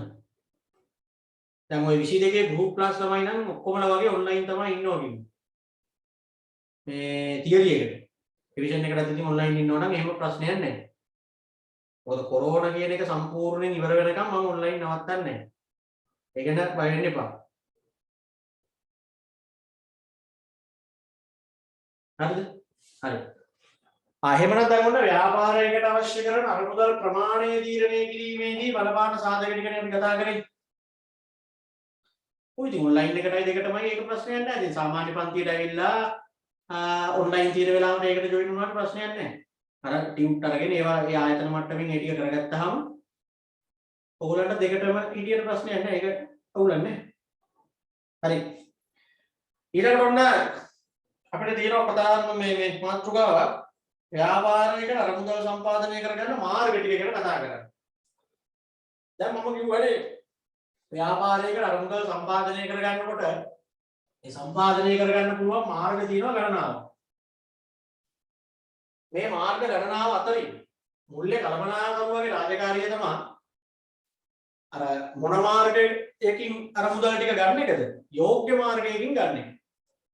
යෝග්‍ය මාර්ග කියන්නේ මොනවද කියලා එහෙම කියලා දීලා තියෙනවා. යෝග්‍ය මාර්ගයකින් ගන්න කියලා කියන්නේ පිළිවෙය අඩු මාර්ග වලින් සල්ලි ගන්න කියන එකනේ. පුළුවන් තරම් පිළිවෙය අඩු මාර්ග වලින් ගන්න. අරගෙන ප්‍රතිලාභ වැඩි මාර්ග වල දාන්න එහෙමනේ කතාව යන්නේ. එතකොට දැන් ඔය යෝග්‍ය මාර්ග කියන්නේ මොනවද කියලා මම අර එදත් කිව්වනේ අපිට කල්ලාතුව කියන්න බෑ. ව්‍යාපාරයකට ප්‍රාග්ධනය එහෙම නැත්නම් අරමුදල් ඕනි වුණාම ඒ අරමුදල් ටික සම්පාදනය කරගන්න මාර්ග ගණනාවක් තියෙනවා. ඒ මාර්ග එක එක විදිහට වර්ග කරන්නත් පුළුවන්. ඒ අරමුදල් සම්පාදනය කරගන්න තියෙන එකම මාර්ග ටික. අපි ගමුකෝ මාර්ග ටික මෙහෙම. අවගොල්ලෝ දන්නවා ව්‍යාපාරයකට ප්‍රාග්ධනය හොයාගන්න පුළුවන් එක විදිහක් තමයි සාමාන්‍ය කොටස් වලින් පුළුවන්. සාමාන්‍ය කොටස් මුකුත් කරලා සල්ලි හොයාගන්න පුළුවන්. වර්ණීය කොටස් වලින් පුළුවන්. වර්ණීය කොටස් ණය කර වලින් පුළුවන්. ණය කර බැංකු ණය අරගෙන ව්‍යාපාර කරන්න පුළුවන්. මේ ව්‍යාපාරයක් කරන්න සල්ලි හොයාගන්න පුළුවන් විදි මම මේ කියන්නේ. බැංකු ණය වලින් පුළුවන්. දැන් මේ ඔයගොල්ලෝ දන්න දේවල්නේ. ඔයිට අමතරව පුතේ ව්‍යාපාර වලට සල්ලි හොයාගන්න අරමුදල් හොයාගන්න තව මාර්ග තියෙනවා. අපිට නිකන් මේ කොට මේ ටික එකපාරට ඔරුවට එනවා. තව ඒ වුණාට මාර්ග තියෙනවා. දැන් එකක් තමයි වත්කම් විකිණීම. වත්කම් විකිණීම. ඒ කියන්නේ දැන් ඕගොල්ලන්ගේ ගෙදර මොකක් හරි සල්ලි ප්‍රශ්නයක් ආවොත් සල්ලි උවමනාවක් වුණොත් බැංකු ලෝන් එකකින් සල්ලි ටිකක් හොයාගන්න පුළුවන්. හරිද? කාගෙන් හරි පොලියට ඕන නම් ගත්ත හැකියි. ඕවා මුකුත් කරගන්න බැරි වුණාම මිනිස්සු මොකද කරන්නේ? මේ කොරෝනා සීසන් එකේ එහෙම මිනිස්සු ගොඩාක් කරනවා ගොඩක් මොකද්ද කරන වැඩේ? වත්කම් විකිණීම මිනිස්සු කරනවා. නිකන් ගෙදරකට සල්ලි අවශ්‍යතාවයක් ආවත් ඒ වත්කම් විකිණීම කියන එක කරනවා. දැන් ඔයගොල්ලෝ මොකද වාහන තියෙන මිනිස්සු සල්ලි ප්‍රශ්නයක් ආවම වාහන විකුණලා සල්ලි ගන්නවා. ඉඩකඩම් තියෙන මිනිස්සු ඉඩම් විකුණලා සල්ලි ගන්නවා. වෙන වෙන දේවල්ත් මිනිස්සු විකුණන අවස්ථා තියෙනවා. ප්‍රතිවැරි මිනිස්සු වුණාම මිනිස්සු ගෙදර තියෙන යම් යම් දේවල් විකුණලා සල්ලි හොයාගන්නවා. රත්තරන් කරාඹු මාල බේන්ස්ලට් ඕවා විකුණනවා. වාහන තියෙන මිනිස්සු ඒවලෝ කියන්නේ ඉස්සර වාහන තිබ්බ පස්සේ ඒවා විකුණන. ඉඩම් ගොඩාක් තිබිලා ඒවා විකුණලා එහෙම සල්ලි ප්‍රශ්න වලටනේ. ඒක තමයි ව්‍යාපාර වලත් ඒ වැඩේ කරන්නේ. යම් යම් වත්කම් විකුණලා ඕනනම් හදිසියකදී සල්ලි ගන්න පුළුවන්. ඊට අමතරව සංචිත දිනනවා නම් ඒවා පාවිච්චි කරන්නේ. මොනවා සංචිත කියන්නේ? සංචිත කියන්නේ යම් යම් දේවල් වලට ඉතුරු කරන් ඉන්න සල්ලි. දැන් ගෙවල් වල වුණත් එක එක ඉලක්ක වලට එක එක දේවල් කරගන්න කියලා දෙමව්පියෝ සල්ලි ඉතුරු කරගෙන ඉන්නවා. ඉඩමක් ගන්න දැන් හරිය මේ ඉඩමක් ගන්න කියලා සමහර දෙමව්පියෝ සල්ලි ඉතුරු කරනවා. ඒක වෙනම අරන් දිනනවා. account එකට දාම ඉඩමක් ගන්න එකතු කරනවා. වාහන ගන්න කියලා එකතු කරනවා. ළමයින්ගේ වෙඩින් වලට අරවට මේවට කියලා එකතු කරනවා. ළමයින්ගේ කැම්පස් අධ්‍යාපනය සඳහා නම් මනම් එහෙම හිතාගෙන ඉතුරු කරනවා. මොනවා හරි අරමුණකින් මිනිස්සු ඉතුරු කරන් ඉන්න සල්ලි තියෙන්නේ. ඉතින් හදිසියක් ආවම ඒව ගන්නවා. ඉතින් කොච්චර වෙනවද? හදිසියක් ආවම ඉතින් අපරාධ ඉඩමක් ගන්න කියලා හිතා තියාගෙන තිබ්බ සල්ලි ටික දැන් ඉතින් ගන්න වෙනවා. වාහනයක් ගන්න කියලා එකතු කර කර හිටියේ ඉතින් හදිසියට දුකක් වුණාම ඕව ගන්නවා. ව්‍යාපාරවලත් එහෙමයි යම් යම් දේවල් සඳහා වෙනම සංචිත තියෙනවා. ඒව හදිසියකදී ගන්නත් පුළුවන්. හරි. ඊට අමතරව ෂේරින් කිරීම කියලා අහලා තියෙනවනේ ඔයගොල්ලෝ. account වල එහෙම කරන්නේ. ෂේරින් කිරීම. අර වත්කමක බලදායි ජීව කාලය පුරාවට යම් කිසි මුදලක් අයින් කරන එකනේ ඔය ෂේරින් කරනවා කියන්නේ. ඒ මොකද වත්කම ඉවරුනහම ඊළඟ එක ගන්නනේ. ඉතින් සල්ලි හදිස්සියකදී ඕන නම් ඒ ෂේරින් කිරීම කරපු ටික ගත්ත හැකියි. අඩමාන ණය වෙන් කරපුවා ෂේරින් කරපුවා හදිස්සියකට ගන්නත් පුළුවන්. ඔයිට අමතරව සල්ලි සපය ගන්න තව විදිහක් තමයි අපි ඒකට කියනවා කාරක ප්‍රාග්ධනය දැඩිව පාලනය කියන. කාරක ප්‍රාග්ධනය දැඩිව පාලනය කරනවා කියන. මේ වචනේ අමුතුයි. මේකත් පුතේ සල්ලි හදිසියකදී කරන්න පුළුවන් වැඩක්. සල්ලි ටිකක් හදිසියකට හොයාගන්න තියෙන වැඩක්. ගෙවල් වලත් ඕක කරන්න පුළුවන්. ඒ මිනිස්සු වෙන අපිටත් ඒ සල්ලි ප්‍රශ්නයක් ආවම මේ වැඩේ ගෙවල් වල කරනවා. ඉතින් අපි මේ නම අපිට උරු නැහැ. මේ වැඩේ අපි කරනවා. මේ කාරක ප්‍රාග්ධනය දැඩිව පාලනය කරනවා කියන එකේ තේරුම තමයි ගෙවන්න තියෙන ඒවා පරක්කු කරනවා එන්න තියෙන ඒවා ඉක්මනට ගන්නවා. මොකද කරන්නේ? ගෙවන්න තියෙන ඒවා පරක්කු කරනවා එන්න තියෙන ඒවා ඉක්මනට ගන්නවා. ඒකට කියනවා කාරක ප්‍රාග්ධනය දැඩිව පාලනය කරනවා කියන්නේ. හරිද? දැන් උදාහරණයක් විදිහට හිතන්න මෙහෙම. දැන් මට මේ මාසේ මොකක් හරි සල්ලි ප්‍රශ්නයක්. සල්ලි මේව හැබැයි මෙහෙමයි. අර මිනිස්සෙක් බම්කොලොත් වේගෙන එනකොට වගේ මේවා කරන්න බෑ. හදිසි මුදල් අවශ්‍යතාවයන්නේ ද්‍රවශීලතා ගැටලු කියලා අපි කියන්නේ. සල්ලි නෑම නෙමෙයි. දැන් මේ වෙලාවේ එකපාරට බෑ. මුදල් හිරවීමක් ඒ කියන්නේ. හදිසි සල්ලි ප්‍රශ්නයක් මිනිස්සුන්ට අනපේක්ෂිත දේවල්. ඒ වගේ වෙලාවට මේව කර හැකියි. දැන් මට මේ මාසේ ඒ වගේ මොකක් හරි මුදල් හිරවීමක් එනවා. එන්න තියෙන සල්ලි ටිකක් එන්න නැතුව හරි බලාපොරොත්තු නොවිච්ච වියදමක් සෙට් වෙලා හරි මොකක් හරි එනවා. හැමදාම වෙන එකක් නෙමෙයි. මට ඒතර මේ වැඩේ කර හැකියි. මම වාහනේට ෆිනෑන්ස් ගෙවන්න තියෙනවා නම් වාරිකයක් මම ඒක ගෙවන්න නැතුව ඉන්නවා මේ මාසේ. ගෙදර ලයිට් බිල ගෙවන්න නැතුව ඉන්නවා. වතුර බිල නම් ගෙවන්න නැතුව ඉන්නවා. මේ මාසේ ගෙවල් කුලිය දාන්න නැතුව ඉන්නවා. ඉතින් බර ගන්න පිටුරුයි. ඒකෙන් මගේ අවශ්‍යතාවය ඉෂ්ට කරගන්න. හැබැයි මෙහෙම මගේ බංකොලොත් වෙනකොට ඕක කරලා හරියන්නේ නැහැ. හදිසි මුදල් හිරවීමකදී කරන්න පුළුවන්. මොකද මම දන්නවා මේ මාසේ විතරයි මේ කේස් එක. ලබන මාසේ මට අවුලක් නැහැ කියලා. ඒතර මේ මාසේ මම ඔය ගෙවන්න නැති ටික ඊළඟ මාසේ දෙකම එකතු කරලා ගෙවන්න පුළුවන් කියලා විශ්වාසයක් මට තියෙනවා. නැත්නම් මේ මාසේ ෆිනෑන්ස් එක ගෙවන්න නැතුව ඉඳලා ඊළඟ මාසේ වල දෙකක් ගෙවන්න එපා. මම දන්නවා ඊළඟ මාසේ හරි මට දෙකම ඊළඟ මාසේ දාගන්න පුළුවන්. මේ මාසේ නෑ. ඉතින් අවුලක් නෑ. එක වාරිකයක් ගෙවුවේ නෑ කියලා වාහනේ අරන් යන්නේ නෑ. ණය වාරික. අනික එන්න තියෙන දේවල් තියෙනවනම් ටිකක් කලින් ගන්න බලනවා. හිතන්නකෝ දැන් මම කාට හරි ගෙයක් කුලියට දීලා තියෙනවා. මට ගෙවක් කුලිය හම්බ වෙන්නේ මාසේ 25 වගේ. මම ඒ මනුස්සයාට කතා කරලා කියනවා මේ පුළුවන් නම් මට පොඩි සල්ලි හදිස්සියක් වෙලා තියෙනවා මේ මාසේ 5 වෙනිදාට වගේ ගෙවල් කුලිය ගන්න බැරි වෙයි. කියන්නේ එන්න තියෙන එක කලින් ගන්න. කාට හරි ණයට දීලා තියෙනවා ණය ලැබෙන්න තියෙන තව මාස දෙකකින් වගේ. මම ඉතින් නිකන් ඉල්ලලා බලනවා. මේ අරක දැන් ගන්න බැරි වෙයිනේ. පොඩි හදිස්සියක් වෙලා ඉතින්. අන්න එහෙම එන්න තියෙන ඒවා ඉක්මනට අරගෙන ගෙවන්න තියෙන ඒවා පරක්කු කරනවා. ඔකට කියනවා කාරක ප්‍රාග්ධනය දැඩිව පාලනය කරනවා. මේ ඔක්කොම ව්‍යාපාරයකට සල්ලි හොයාගන්න තියෙන මාර්ග. ව්‍යාපාරයකට අරමුදල් සම්පාදනය කරගන්න තියෙන මාර්ග. හරිද? දැන් ඔය කියන මාර්ග ටික අපිට පුළුවන් එක එක විදිහට වර්ග කරන්න. මේ ටිකම එක එක විදිහට ගොඩවල් වලට වෙන් කරන්න පුළුවන්. අර ව්‍යාපාර වර්ග කරේ මතකනේ. අරමුණ අනුව කියලා දෙපැත්තකට දානවා. හිමිකාරීත්වය අනුව කියලා ඒ ටිකම ආයි තව ගොඩවල් දෙකකට දානවා. එකම ටික එක එක විදිහට ගොඩවල් වලට වෙන් කරනවා. අපිට මේ ටිකත් එහෙම කරන්න පුළුවන්. මේ අරමුදල් සම්පාදන මාර්ග ටික එක එක පදනම් යටතේ අපිට පුළුවන් වර්ගීකරණය කරලා පෙන්නන්න. දැන් මේ තියෙන්නේ වර්ග කරන්න පුළුවන් විදි ටික. අයිති අනුව පුළුවන්. කාලය අනුව පුළුවන්. මූලාශ්‍රය අනුව පුළුවන්. අතරමැදියන්ගේ ස්වභාවය අනුව පුළුවන්. අපි බලමු මේ කොහොමද කරන්නේ කියලා එහා පැත්ත පෙන්නන්න. මුලින්ම වර්ග කරලා තියෙනවා අභ්‍යන්තර හා බාහිර කියන. දැන් මේ මෙතන 8ක් තියෙනවනේ මේ. මේ 8 අපිට පුළුවන් පුතේ ගොඩවල් දෙකකට වෙන් කරන්න අභ්‍යන්තර බාහිර කියන. එන මූලාශ්‍රය අනුව අරමුදල් සම්පාදන මාර්ග වර්ග කරනවා කියන්නේ ඒකයි. මූලාශ්‍රය කියන්නේ කොහෙන්ද ගත්තේ කියන එකනේ. මේ 8 තියෙනවා ව්‍යාපාරයට අවශ්‍ය කරන මුදල් ටික ව්‍යාපාරයේ ඇතුළෙන්ම හොයාගන්න විදි. ව්‍යාපාරයට අවශ්‍ය කරන අරමුදල් ටික ව්‍යාපාරයේ ඇතුළෙන්ම හොයාගන්න විදි තියෙනවා මේ 8.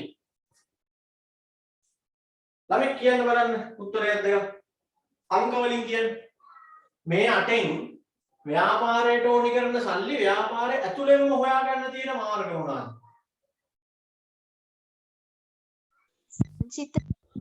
සංචිත. හරි. තව සංචිත හරි. ඒ කියන්නේ දැන් අපි මොකකට හරි කියලා දැන් ගෙදරකට උවමනා කරන සල්ලි කාගෙන්වත් ණයට ඉල්ලන්නේ නැතුව අපිට ගේ ඇතුළෙන්ම හොයාගන්න පුළුවන් විදිහදී දැන් සංචිත කියන්නේත් එහෙම දෙයක්. මං කිව්වේ ගෙවල් වලත් මිනිස්සු ඉඩම් ගන්න වාහන ගන්න කියලා සල්ලි එකතු කරනවා කියලා. අර හදිස්සියකදී ඕන නම් ඉතින් ඒව ගන්නවා. තා පිටින් ගත්තේ නෑනේ. අපිම ඉතුරු කරපුව අපිම ගන්නවා. ඉතින් ව්‍යාපාර වල සංචිත ගත්තොත් ඒක ඇතුළෙන්ම ගත්තා වෙනවා. තාම මොනවාද? 7 වත්කම් විකුණලා වත්කම් විකිණීම. ඒකත් හරි.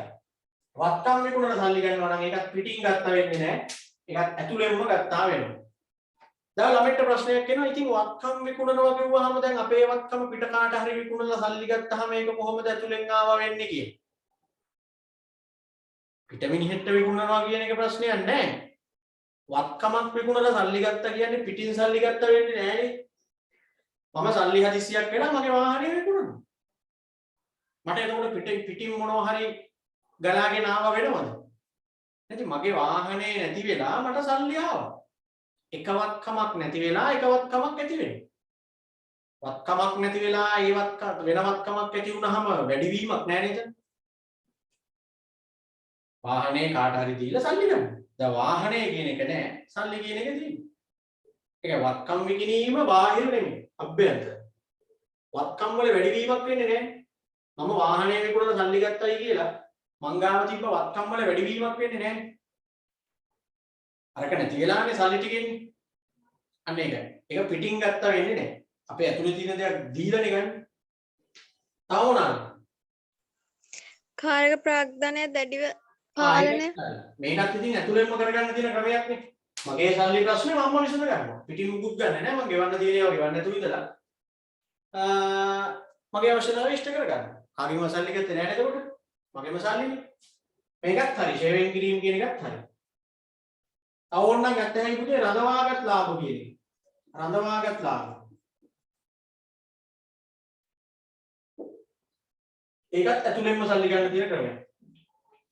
රඳවාගත් ලාභ කියන්නේ අර ව්‍යාපාරවල ලාභ හම්බුනහම ඔක්කොම ටික අයිතිකාරයෝ බෙදා ගන්න නැතුව ටිකක් තියෙනවා. හදිස්සියකට ගන්න කියලා ටිකක් තියෙනවා. එතකොට සංචිත වලයි රඳවාගත් ලාභ වලයි වෙනස මොකක්ද? චූටි වෙනසක් තියෙනවා. සංචිත කියන එකේදී කරන්නේ යම්කිසි නිශ්චිත ඉලක්කයක් වෙනුවෙන්නේ සල්ලි ටික ඉතුරු කරන්නේ. දැන් ඔයගොල්ලන්ගේ ගෙවල් වල ඉඩමක් ගන්න වාහනයක් ගන්න වගේ දෙයකට අම්මලා තාත්තලා සල්ලි ඉතුරු කරනවා ඇති. ඒවා සංචිත. කියන්නේ ඒ වගේම. ඒ වගේම තමයි සාමාන්‍යයෙන් ඒ ගෙදරට ලැබෙන සල්ලි ටික ඔක්කොම කාලා බීලා විනාශ කරන්නේ නැහැ. නිකන් ඔය සල්ලි ටිකක් තියෙනවා ඉතින්. ඔය සාමාන්‍ය ඉදිරි කිරීමේ ගිණුම් වල එහෙම දාලා තියෙන සල්ලි. මොකටද කින්දවන්ද කියලා නෑ. හදිසියකට ගන්න. ඒකටනේ තියාගෙන ඉන්නේ. දැන් මම මාසෙට ගන්න සල්ලි ටික සේරම එක එක දේවල් මිලදී අරගෙන විනාශ කරලා දාන්නේ නෑනේ. ඒවා බැංකුවේ තියෙනවා. මොකටද කියලා මම දන්නේ නැහැ. ඒ කියන්නේ මම එහෙම තීරණයක් කරලා නැහැ. මේ සල්ලි තියෙන්නේ මෙන්න අහවල් වැඩේට කියලා. එහෙම අහවල් දෙයකට කියලා වෙන් කරලා තියෙනවා ඒක සංචිත. ඒවත් පුළුවන් මම හැමදාමම සල්ලි ගත්තාම මෙච්චර මුදලක් අයින් කරනවා ඊටමක් ගන්න කියලා. අන්න එහෙම ඒක සංචිත. එහෙම නැතුව ඉතින් හදිස්සියකට ගන්න කියලා ඕනි කෙනෙක් අතේ සල්ලි තියෙනවා. දැන් ඔයගොල්ලන්ගේ අම්මලා ගාව එහෙම තියෙනවනේ සල්ලි. දැන් ඔයගොල්ලෝ සල්ලි මොනවාට හරි ඉල්ලනකොට නෑ කියන්නේ දෙන්නේ. සල්ලි නෑ කියලාමනේ දෙන්නේ. නෑ කිය දෙනවා නේද වැඩි. නෑ කියා බැල බැල දුන්නට නැත්තම් කොහෙන්ද දෙන්නේ? දැන් තියෙනවා. නෑ කිව්වට. නැත්තම් නෑම වෙන්න බෑ නෑ කිය දෙනවා. ඒ ඇවිල්ලා සල්ලි තිබ්බට ඕම වියදම් කරන්නේ නැහැ ඉතින්. හදිසියකට ගන්න තියෙනවා. ඒව රඳව ගත්තා. නිශ්චිත ඉලක්කයකට නෙවෙයි ලාභෙන් ටිකක් තියන් ඉන්නේ. මේ ඔක්කොම ඇවිල්ලා ව්‍යාපාරයට අවශ්‍ය කරන අරමුදල් ව්‍යාපාරය ඇතුළෙන්ම හොයාගන්න විදි. ආයෙනම් අභ්‍යන්තර කියන තීරුවේ ලියන්න ඔය ටික. වත්කම් විකිණීම වත්කම් විකිණීම කියන දේ දානකොට ජංගම නොවන වත්කම් විකිණීම කියනවා. ජංගම නොවන වත්කම් විකිණීම.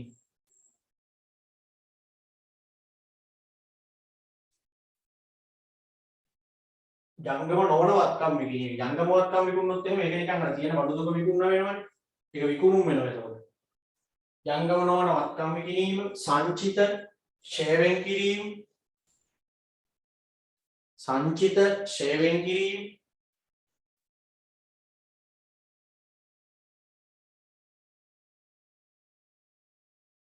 රඳවාගත් ලාභ,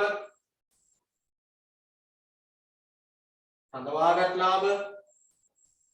තව තියෙනවා එකක් සාධ්‍යකරණය කියන. සාධ්‍යකරණය ඒකත් හරි. සාධ්‍යකරණය.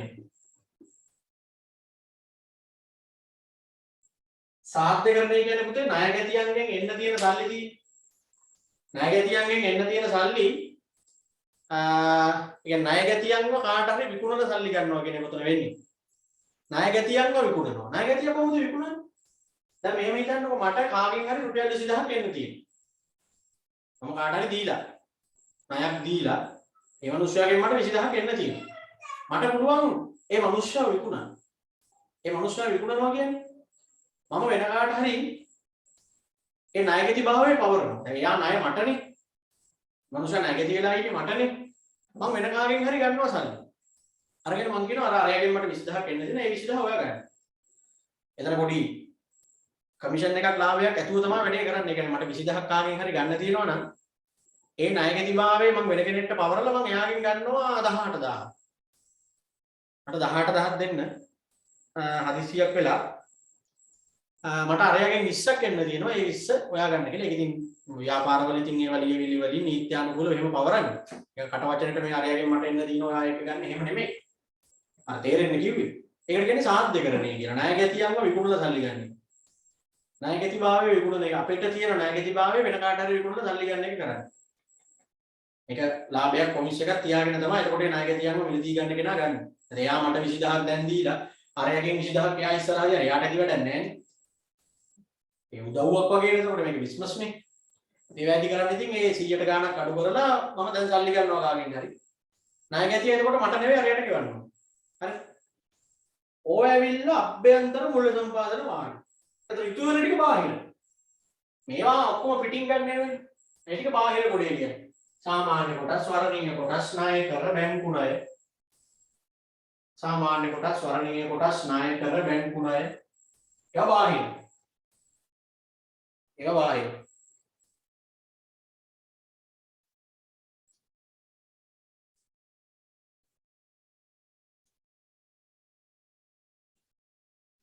ඔයගොල්ලන්ට දාන්න පුළුවන් බාහිර කියනකොට බැංකු අයිරා. බැංකු ණය වගේමනේ බැංකු අයිරා. මුදල් පාඩමේදී කියලා දුන්නේ බැංකු අයිරා.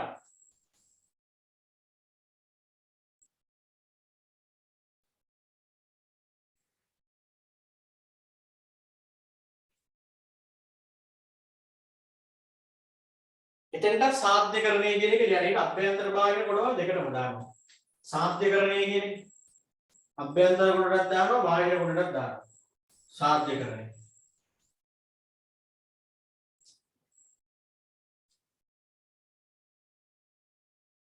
හරිනේ.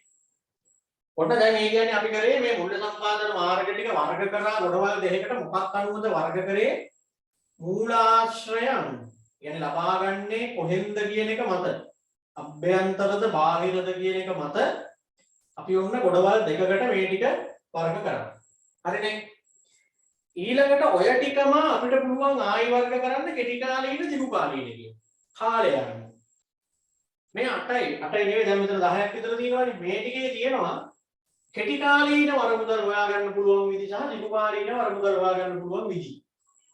කෙටි කාලීන වරමුදල් හොයා ගන්න පුළුවන් විදි සහ දිගු කාලීන වරමුදල් හොයා ගන්න පුළුවන් විදි මෙතන තියෙනවා. හරිනේ. මොකක්ද ඒ කතාව? කෙටි කාලීන දිගු කාලීන කතාව. කෙටි කාලීන කියන්නේ වසරකට වඩා අඩු කාලයකට අර මුදල් හොයා ගන්න එකට. ඔය කෙටි කාලීන දිගු කාලය කියන්නේ ඉකෝන් වල BS වල account වල ඕවනේ. වසරකට වඩා අඩු කාලය තමයි කෙටි කාලය, වසරකට වඩා වැඩි කාලය තමයි දිගු කාලය. එහෙමනේ කියන්නේ. එතකොට මේ අර මුදල් කොටේ තියෙනවා වසරකට වඩා අඩු කාලයකට වගේ සල්ලි අවශ්‍යතාවයක් තියෙනවා නම් කෙටි කාලීන සල්ලි අවශ්‍යතාවයක් තියෙනවා නම් සපුර ගන්න පුළුවන් විදි. මොනවද දීලා තියෙන්නේ? බැංකු අයිරා. දිගු කාලීන නැහැ. වාණිජ පත්‍රිකා. වාණිජ පත්‍රිකා කියන්නේ මොනවද? මුදල් පාඩමේදී කියලා දුන්නා. අර ඉහළ පෙළේ සමාගම් හදිසි සල්ලි අවශ්‍යතාවවලදී නිකුත් කරන ණය උපකරණ. ලොකු සමාගම් වලට සල්ලි ප්‍රශ්න ආවම අර මහ ජනතාවගෙන් ණය මුදලක් විදියට සල්ලි ගන්න ඒගොල්ලෝ නිකුත් කරන ණය උපකරණයක් වාණිජ පත්‍රිකා කියන. ඒක කෙටි කාලීනව තමයි යන්නේ.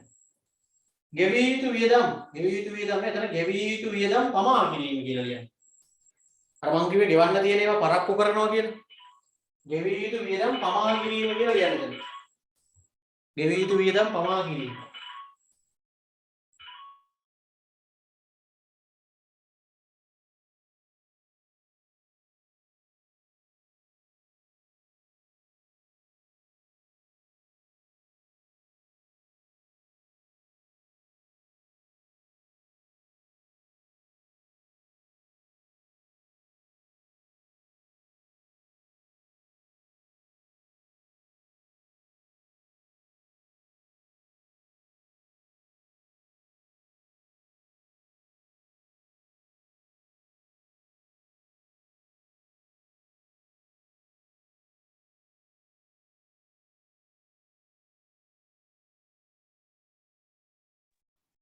ලියන්න දෙයක් නැහැ දැන් කියපේ කොයි තියෙන්නේ?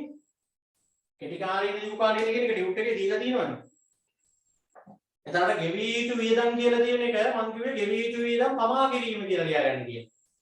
ගෙවී යුතු වියදම් කියලා තියෙනවා පමා කිරීම කියන වචනේ නැහැ ඒකයි. ඒක කෙටි කාලීනව කරන්න පුළුවන් වැඩක්. ගෙවන්න තියෙනවා පරක්කු කරන එක හැමදාම කරන්න බෑනේ. වෙනද ණය. වෙනද ණය කියන්නේ ණයට බඩු ගන්නවා. ණයට බඩු ගන්නවා. කියන්නේ සල්ලි දීලා බඩු ගන්න නැතුව ණයට බඩු ගන්නවා. ඒතකොට සල්ලි ඉතුරු වෙනවනේ. ඒ විදිහ හැමදාටම කරන්න බෑ. කෙටි කාලීන පුළුවන්.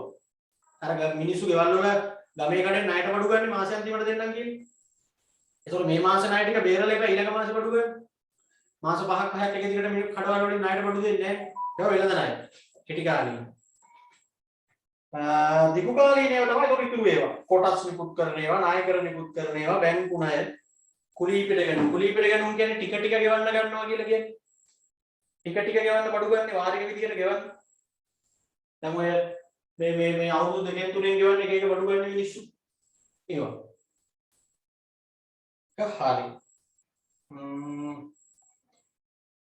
ඔන්න දැන් අපි දෙවිධයකට වර්ග කරා. මේ මූල්‍ය සම්පාදන මාර්ග ටික දෙවිධයකට වර්ග කරා. දැන් මොකද්ද දෙවිධය? එක තැනක වර්ග කරා අභ්‍යන්තර බාහිර කියන. ඊළඟට වර්ග කරා දිගුකාලීන හා කෙටි කාලීන කියන. ඊළඟට වර්ග කරන ওই ටික ඍජු සහ වක්‍ර කියන. ඍජු සහ වක්‍ර. මේ ඍජු සහ වක්‍ර කියන එකේ තේරුම මොකක්ද? මේ මාර්ග 10ක් දැන් මම මෙතන දාලා තියෙනවනේ ළමයි. මෙතන තියෙනවා ඍජු මාර්ග සහ වක්‍ර මාර්ග. ඍජු කියලා කියන්නේ කිසිම අතරමැදියෙක් සම්බන්ධ වෙන්නේ නැතුව සල්ලි ගන්න පුළුවන් විදි. කාගේවත් ළඟට ඇවිල්ලා එතනින් අපි ළඟට එනව නෙවෙයි. කෙලින්ම අපිට සල්ලි ගන්න පුළුවන් විදි තියෙනවා මෙතන. ඒවා තමයි ඍජු මාර්ග කියන්නේ. වෙන කෙනෙක් ගාවට ඇවිල්ලා එතනින් අපි ළඟට එනව නෙවෙයි. කෙලින්ම අපි ගන්නවා. මට කියන්න කෙලින්ම සල්ලි ගන්න පුළුවන් ක්‍රම මොනවාද මෙතන තියෙන ඒවා ඍජු මාර්ග මොනවාද මෙතන තියෙන අතරමැදියෝ සම්බන්ධ වෙන්නේ නැතුව ඉලක්කම් වලින් කියන්නේ කටින් කියන්න මට මැසේජ් කියවන්න ඔතනට එන්න බෑ කියන්නකො මෙතන තියෙන ඒවා කෙලින්ම සල්ලි ගන්න පුළුවන් විදි කියන්නේ අතරමැදියෝ සම්බන්ධ වෙන්නේ නැතුව 6 සංචිත හරි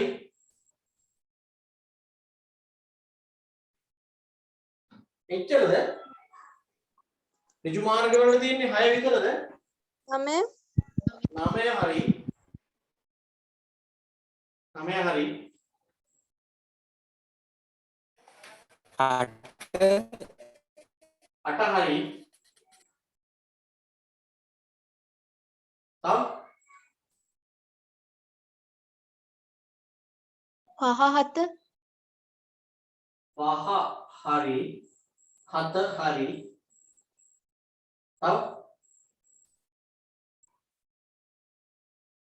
තව කෙලින්ම සල්ලි ගන්න පුළුවන් විදි 4 බැංකු ණයනේ ඒක ගන්න බෑ අන්න මතක තියාගන්න බැංකු ණය කියන්නේ පුතේ අතරමැදියෙක් ඉන්නවා කෙලින්ම සල්ලි එනවා නෙවෙයි බැංකු ණය ගන්නවා කියන්නේ දැන් ඔයගොල්ලෝ උතන කල්පනා කරන්නේ ගොඩක් කරාවට ළමයි ඔය උත්තරේ දෙනවා බැංකු ණය ඍජු කියලා තමයි ළමයි හිතන්නේ එතන ඉතින් අතරමැදියෙන් නෑනේ කෙලින්ම බැංකුවට ගිහින් ගන්නනේ තියෙන්නේ. බැංකුවට ගිහින් ගන්නනේ තියෙන්නේ. බැංකුව කියන්නේ අතරමැදියා. බැංකුව කියන්නේ ළමයි අතරමැදියා. එතන කෙලින්ම සල්ලි ගැනීමක් නෙමෙයි වෙන්නේ. මොකද බැංකුව ණය විදිහට අපිට දෙන්නේ බැංකුවේ සල්ලිද? බැංකුවේ කට්ටියගේ සල්ලිද ඒගොල්ලෝගේ ණය විදිහට අපිට දෙන්නේ නෑනේ. කාගේ හරි සල්ලි. ආගෑරි මිනිස්සුන්ගේ සල්ලි නෙවෙයි. සල්ලි වැඩිපුර තියෙන මිනිස්සු තැම්පත් කරන ඒවානේ පස්සේ අනිත් පැත්තට ඒගොල්ලෝ ණය විදියට දෙන්නේ. ඒතර තැම්පත් කරපු මිනිස්සයාගේ සල්ලි ටික බැංකුව අරගෙන ඒ ටික අපිට දෙන එකනේ කරන්නේ. ඒතර බැංකුව තමයි එතන අතරමැදියා. බැංකුව, ෆිනෑන්ස් කම්පැනි ඒගොල්ලෝ අතරමැදි. ඒගොල්ලෝ අපිට දෙන්නේ ඒගොල්ලන්ගේ සල්ලි නෙමෙයි. ඒගොල්ලෝ කාගෙන් හරි ගන්න ඒවා තමයි අපිට අනික ඒගොල්ලන්ගේ බිස්නස් එකනේ. තැම්පත් කරන්න කියලා මිනිසුන්ට කියනවා. පොලියක් දෙන්නම් කියලා. මිනිස්සු තැම්පත් කරාට පස්සේ ඒ ටික දෙනවා අනිත් මිනිසුන්ට ණයට. තැම්පත් කරන මිනිස්සුන්ට 100ට 5ක් පොලිය ගෙවනවා නම් ණය ගන්න මිනිස්සුන්ගෙන් 108ක් ගන්නවා. අර ඉතුරු 100 තුන තමයි යාගේ ආන්නේ. සල්ලි අරන් සල්ලි විකුණන දෙකනේ බැංකු කරන්නේ. සල්ලි අරගෙන දැන් එළවලු අරගෙන මම එළවලු විකුණන නුවරඑළියෙන් එළවලු ගෙනල්ලා මම එළවලු විකුණනවා. මේ වගේ වැඩක් තමයි බැංකුවත් කරන්නේ සල්ලි විකුණනවා. සල්ලි විකුණනවා කියන එක ගැලපෙන්නේ නැහැ නේ වචනේ කතයිනේ. ණය දෙනවා කියලා කියන්නේ ඒක තමයි. ඒතර බැංකුව ණය කියන්නේ ඍජු නෙවෙයි වක්‍ර. මතක තියාගන්න. ඇයි ඕගොල්ලෝ අර කොටස් නිකුත් කරන ඒවා එහෙම කිව්වේ නැත්තේ? මේ අග මේ ඔක්කොම ඇතෑරලානේ ඔයගොල්ලෝ ගියේ. ඇයි මේවා ඍජු? මේවා අතරමැදියෝ නෑ. සමාගමක්. දැන් කොටස් නිකුත් කරනවා සමාගම. එතකොට කොටස් ගන්න ඕනේ උන් ඉන්නවනේ ගයි. අතරමැදියෝ හරහා එනවා අර ෂෙයා මාකට් එක හරහා යනවා. නැත්නම් සාමාන්‍ය කොටස් නිකුත් කිරීම, ණයකර නිකුත් කිරීම ඒව ගන්න ඍජු හැටියට. වක්‍ර එකකට තියෙන්නේ මෙතන බැංකු ණය විතරයි මම ලියලා තියෙන්නේ දැන් ගත්තා. ඊට අමතරව ඉතින් ඔය කුලී පිට ගෙනුම් වල ටික ටික ගෙවන්න බඩු ගන්න ඒවා. ඒව වක්‍ර. ආයෙන ඍජු කියන තීරුවේ ලියන්න සංචිත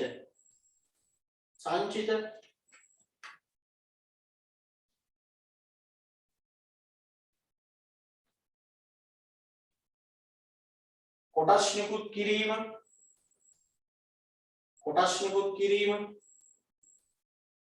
ණයකර නිකුත් කිරීම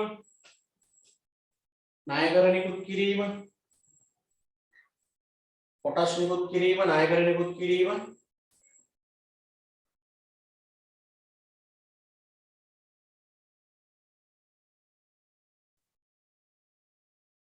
එතකොට වත්කම් විකිණීම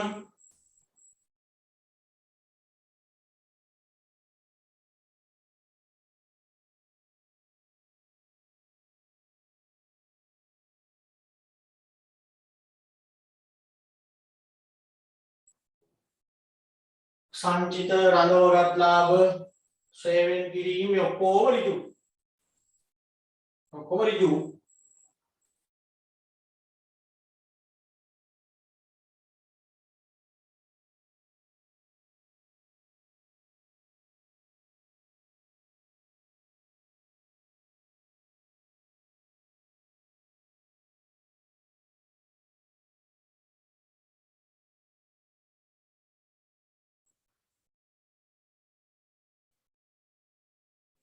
වක්‍ර කියන එකට ලියන්න බැංකු ණය, බැංකු අයිරා,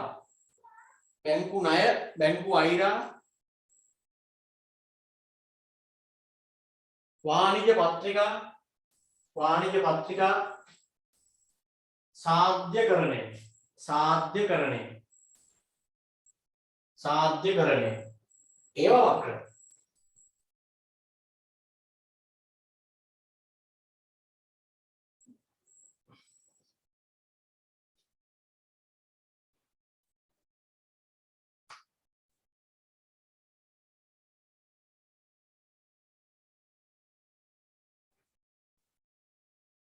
හරිද? ඊළඟට තියෙනවා දැන් මොකද දැක්කනේ එකම අර මුදල් සම්පාදන මාර්ග ටික තමයි අපි එක විදිහට වර්ග කරේ. එක තැනකදී අභ්‍යන්තර බාහිර කියලා වර්ග කරා, එක තැනකදී ඍජු සහ වක්‍ර කියලා වර්ග කරා, තව තැනකදී කෙටි කාලීන හා දිගු කාලීන කියලා වර්ග කරා. يعني එකම මුල්‍ය සම්පාදන මාර්ග ටික එක විදිහට වර්ග කරලා ඔන්න පෙන්වමු.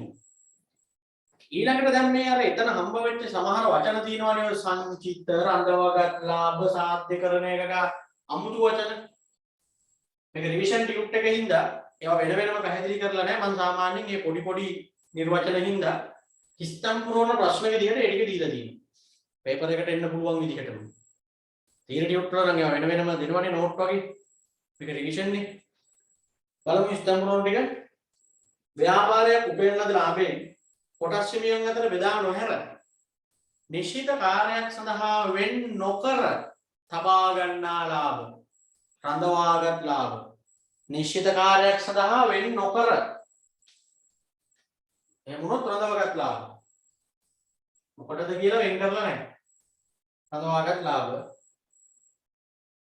වන අතර ව්‍යාපාරයක් උපයන ලද ලාභයෙන් කොටස් හිමියන් අතර බෙදා නොහැර නිශ්චිත කාර්යයක් සඳහා වෙන් කර තබා ගන්නා ලාභක කියනවා සංචිත. නිශ්චිත කාර්යයකට වෙන් කරලා තියෙනවා නම් ඒවා සංචිත. නිශ්චිත කාර්යයකට වෙන් කරලා නැත්නම් හඳවගත්ත ලාභ.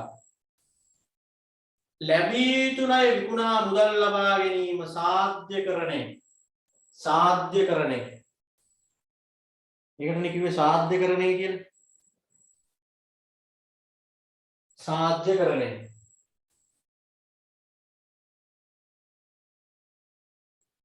ණයගැතියන්ගෙන් ඉක්මනින් මුදල් ලබා ගැනීම, තොගරදවා ගැනීම, අඩු කිරීම, ණය හිමියන්ට ගෙවීම, පමා කිරීම වැනි උපක්‍රම භාවිත කරමින් මූල්‍ය සම්පාදනය කර ගැනීම ඒකට තමයි කියන්නේ කාරක ප්‍රාග්ධනය දැඩිව පාලනය. කාරක ප්‍රාග්ධනය දැඩිව පාලනය. කාරක ප්‍රාග්ධනය දැඩිව පාලනය. කාරක ප්‍රාග්ධනය දැඩිව පාලනය. කාරක ප්‍රාග්ධනය දැඩිව පාලනය.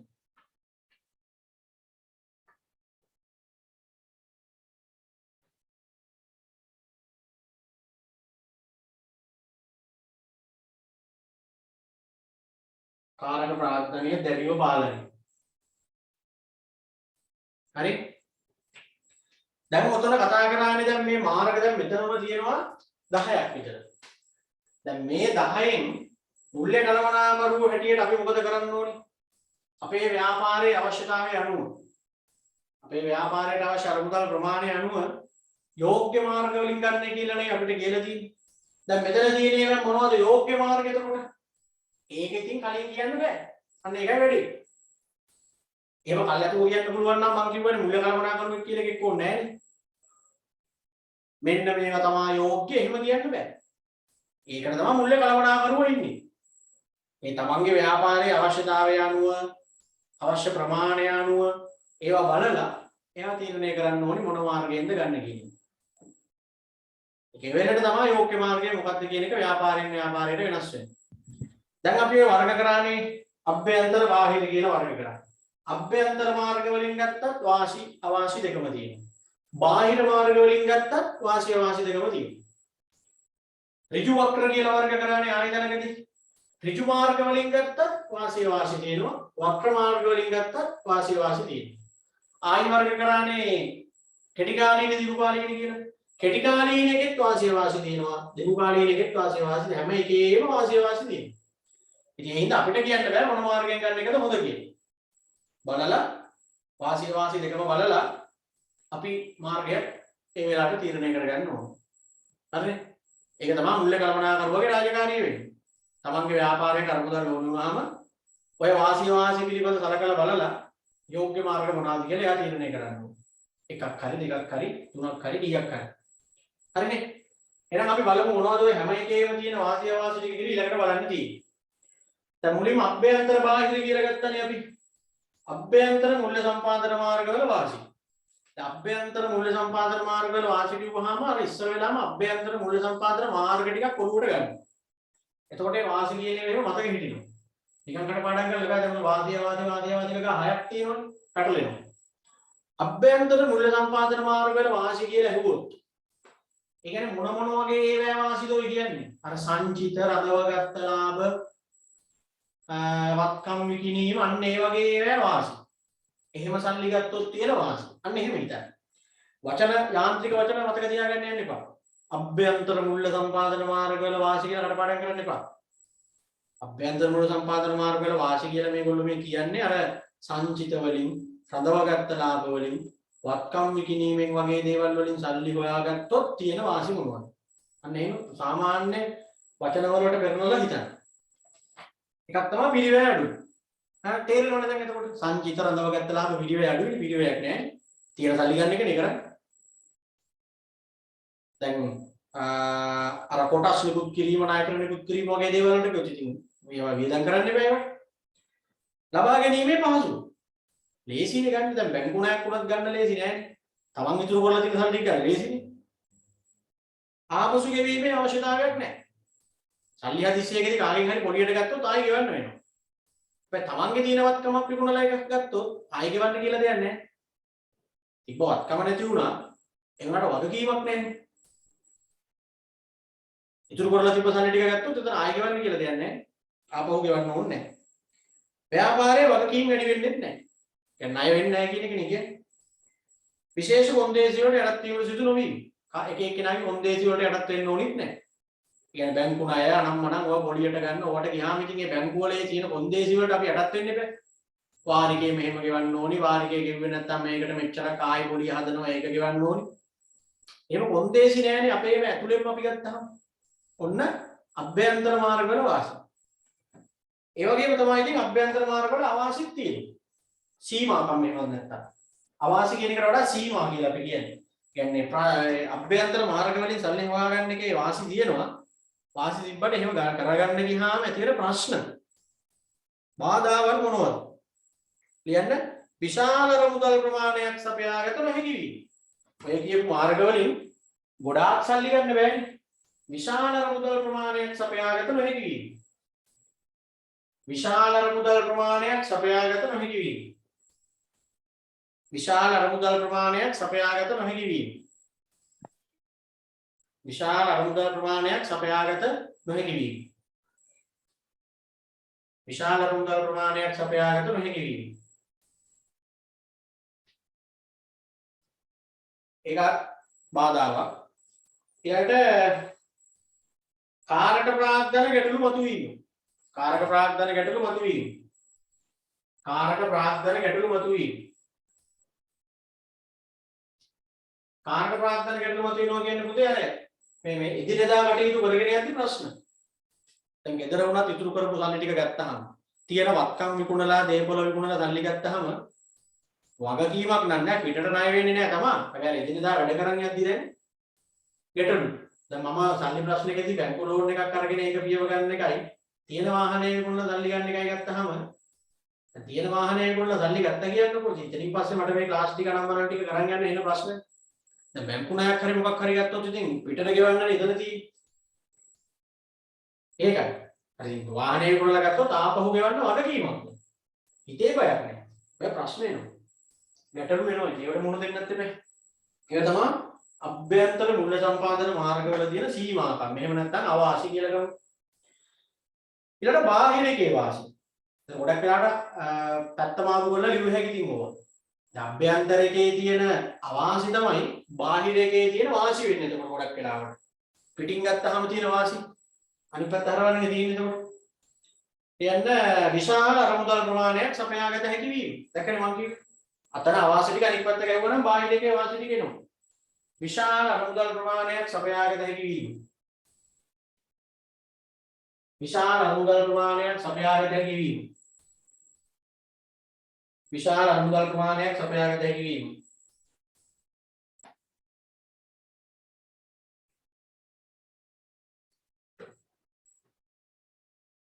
ව්‍යාපාරයේ හිමිකාරීත්වය පුරුදු කරගත හැකි වීම.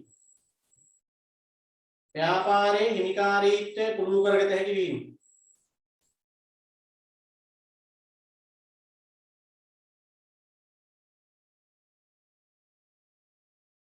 ව්‍යාපාරයේ හිමිකාරීත්වය පුරුදු කරගත හැකි වීම.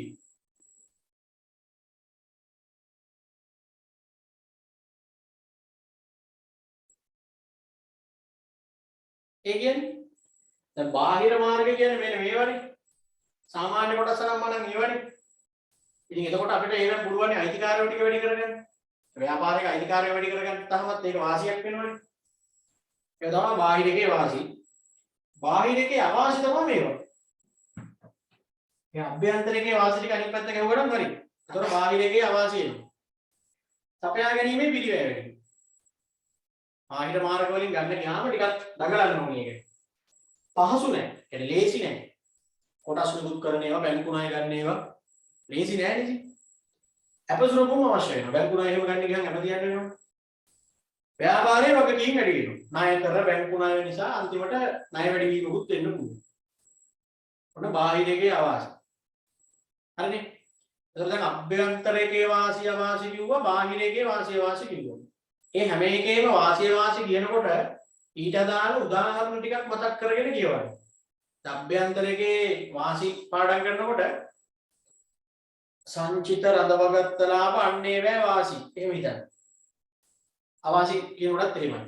බාහිර ඒවා ගැන කියනකොට කොටස් නිකුත් කිරීමත් බැංකු ණය වගේ ඒවා මතක් කරගන්න. ඒවනේ බාහිර ඒවා ප්‍රධාන වශයෙන් තියෙන. ඒ වගේ ඒවා සල්ලි ගන්න ගියාම වෙන වාසි සහ වාසි. උදාහරණෙත් එක්ක යනකොට මතක තියාගන්න හැකියි. තවරන් තේරෙනවනේ කල්පනා කරන දෙත් එකේ 13 පාඩම් කරලා කොච්චර මතක තියාගන්න තියෙනවද කියලා. ඒකයි මම ඔය හැම වෙලේම කියන්නේ A level විභාගය ගැන විශේෂයෙන් මූලිකව හිතලා හැම වෙලේම වැඩ කරන්න කියනවා. يعني මේවා කොච්චර කරලා ඉවරයක් කරන්න පුළුවන් දේවල් නෙවෙයි. 100% මතක තියාගන්න බෑනේ. ඒ කියන්නේ A level කියන එක උසස් පෙළ කියන එක හැමෝටම පාස් වෙන්න බැරි. ළමයි මේ වෙච්චර හිතන්නේ නැහැනේ ගණන් අපන්ති වලට හරියට එන්නේ නැහැ. රිවිෂන් තිබ්බහම මෙලෝ වැඩක් කරන්නේ නැහැ. ක්‍රීඩාය නම් මඩන් තියෙන ඉස්කෝලේ දුවන. පන්තියට එන්නේ ටීචර් වණී කියන. ඒකද මේවා ලැබෙන හැම වෙලාවම තේරුමක් නැති දේවල් වලට කරන වෙලාව උඩරිම අයින් කරලා මේවටම ඔය තියෙන තප්පරේ හරි කමන්නේ නැහැ යොදවන්න. එහෙම යොදවන එකට තමයි මොකද රිසල්ට් එකකට යන්න පුළුවන්. හරි. මම කියන්නේ පන්ති නැති දවසකට වුණත් මේ දවස්වල පාසල් වල උගන්වන්න නැත්තම් යන්න එපා. විදෙට්ට වෙලා මේවා කරගන්න. මොකද අප අවසානයේදී ඕගොල්ලෝ A level පාස් වෙලා කැම්පස් ගියොත් එතනින් ඔයාගේ අනාගතේ ඔයාගේ ඉලක්ක ලස්සනට සබෑ කරගත්තා. එදාට කවුරුත් ඔයාට ඉදී. ඔයා වටේ ඉදී. ඔයා තැනකට ගියොත් ඔයා දැන් එක එක්කෙනාව තාවකාලිකව සතුටු කරන්න ගිහිල්ලා. පන්තියේ ටීචර් වණී අර ගා මේකයි කියලා ඉස්කෝලේ දුවන. වැඩක් කරනවා නම් කවන්නේ වැඩක් කරන්නේ නැත්තම් මං කියන්නේ. මොකද ප්‍රායෝගිකව මම දන්නවා පාසල් වල ඉතින් එහෙම සමහර ඒවා නම් හරියට පිළිවෙලට වැඩ ටික යනවා. මාරේ මේව නෑ. ඉතින් ඔහේ මේ ළමයින්ට විෂය උගන්වන්නම කියලා දඟලන්නේ නෑනේ. වැඩි හරියක් බාහිර වැඩ. ඒවා කරන්නේ ඔයගොල්ලෝ දැන් ඕ ලෙවල් වෙනකම්. ඒිට මේ දැන් ඒ ලෙවල් ගැන හිතන්න. මොකද තව තියෙන්නේ පොඩි කාලයක්. මේ රජයන් වල පාලකයෝ කරන වැඩයි ඒගොල්ලන්ට මේවා වගකීමක් නැහැ කියන එක දැන් අපිට පැහැදිලි. විභාගෙ හිතු විදිහට කල් දාන්න. ඊළඟට ඒ කොහොම හිටපු ගමන් අහනවා. ඊළඟට ඒවා වැඩ කරෙන්නේ නැති වෙනකොට ගුරුවරු පිකටින් ගණන් මනන් කරනකොට ඒවා විසඳලා දෙන්නෙත් නැහැ. ළමයින්ට මොකද වෙන්නේ කියලා ඒගොල්ලොත් ගුරුවරුන්ටම බැනලා නිකන්. රජේ ඉන්නේ මොනවා හරි ඉල්ලන්නේ ඔබ දුන්නා නම් ඒ මිනිස්සු ගන්නවනේ. මොකද ගුරුවරු ළමයිත් එක්ක තරහ නැහැනේ. ඉතින් ඒ හින්දා මේ ඕගොල්ලෝ ගැන හිතන්නේ නැහැ කවුරුත්. ඕගොල්ලෝ පාලකයෝ අපි ගැන හිතන්නේ නැහැ. ඒ හින්දා A level විභාගයට ඕගොල්ලෝ දැන් අපිට යම් මුදලක් දීලානේ පන්තියේ ලොකු ගාණක් දෙමව්පියෝ වියදම් කරනවානේ අපේ පන්තිත ගාස්තු වල. මම හිතන්නේ ගෙවල් වල ගන්න සල්ලි වලින් වැඩිම හරියක් අධ්‍යාපන කටයුතු වලනේ වෙන් කරන්නේ අනිවාර්යෙන් දෙමව්පියෝ. හරියට කන්නවත් නැතුවනේ ඕගොල්ලන්ගේ පන්ති ෆීස් එක හොයලා දෙන්නේ. ඉතින් එහෙම එකේ ඒකත් වියදම් කරලා අර ඕන් නැති වැඩවලට නිකන් ඔහේ නිකන් බොරු වැඩවලට කාර්ය ගන්න එපා. ගෙදරත් ඉන්න වෙලාවෙත් ලැබෙන හැම වෙලාවකම මේකට යොදවන්න. ඒක මේ ටයිම් ටේබල් හදාගෙන දඟලන්න ඕනේ නැහැ. ලැබෙන හැම වෙලාවකම කියලා හිතාගන්න ඕනේ. අර කසිකබල් ටෙලිනාට්‍ය බලන වෙලාව, Facebook යන වෙලාව, ඒ වෙලාවනේ මේ කාලය නේවා. අපි කීයද කලමනා කරන්නේ පාඩක කතා කරන්නේ. ඒ වෙලාව. එතකොට නිකන් තේරුමක් නැත්තම් ඉස්කෝලේ ගිහිල්ලා 7:00 ඉඳලා 1:00 වෙනකන් 7:00 1:00 නෙවෙයි ගෙදරින් ලැහැත් වෙන්නේ 5 විතර ඉඳලා 1:00 වුණාට ගෙදරට එන්නේ සුබට 4ට. මේ වෙලාව කොච්චර වෙලාවක්ද එතන තියෙන්නේ? දැන් ඒ වෙලාව අපරාධයි.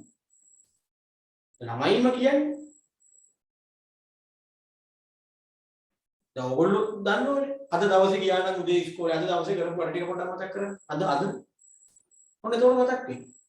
හැමෝටම නෙමෙයි මම කියන්නේ. සමහර ළමයින්ට ඉතින් ඒ සමහර පාසල් වල අතපොත වෙච්ච කොටස් ටික කියලා දීලා account එකේම ගණන් එහෙම ගොඩක් හදලා එහෙම ඇති. ගොඩාක් ඉතින් ඔහේ අර නිකන් ඒ පීරියඩ් එකේ ඇවිල්ලා ඔය නෝට් එක ළමෙට්ටම කියවන්න කියලා ලියාගන්න කියයි. එහෙම නැත්නම් ඒ ටික පුදුවන්නේ ඕගොල්ලන්ට නේ. එහෙම කියලා එතනින් එහාට යයි. එහෙමනේ වෙන්නේ. ඉතින් ඒකෝට ඔයා හිතන්නකෝ ඉතින් අපරාධ නේ වගේ දවස් එතකොට. ඒ අපේ රටේ ක්‍රමය.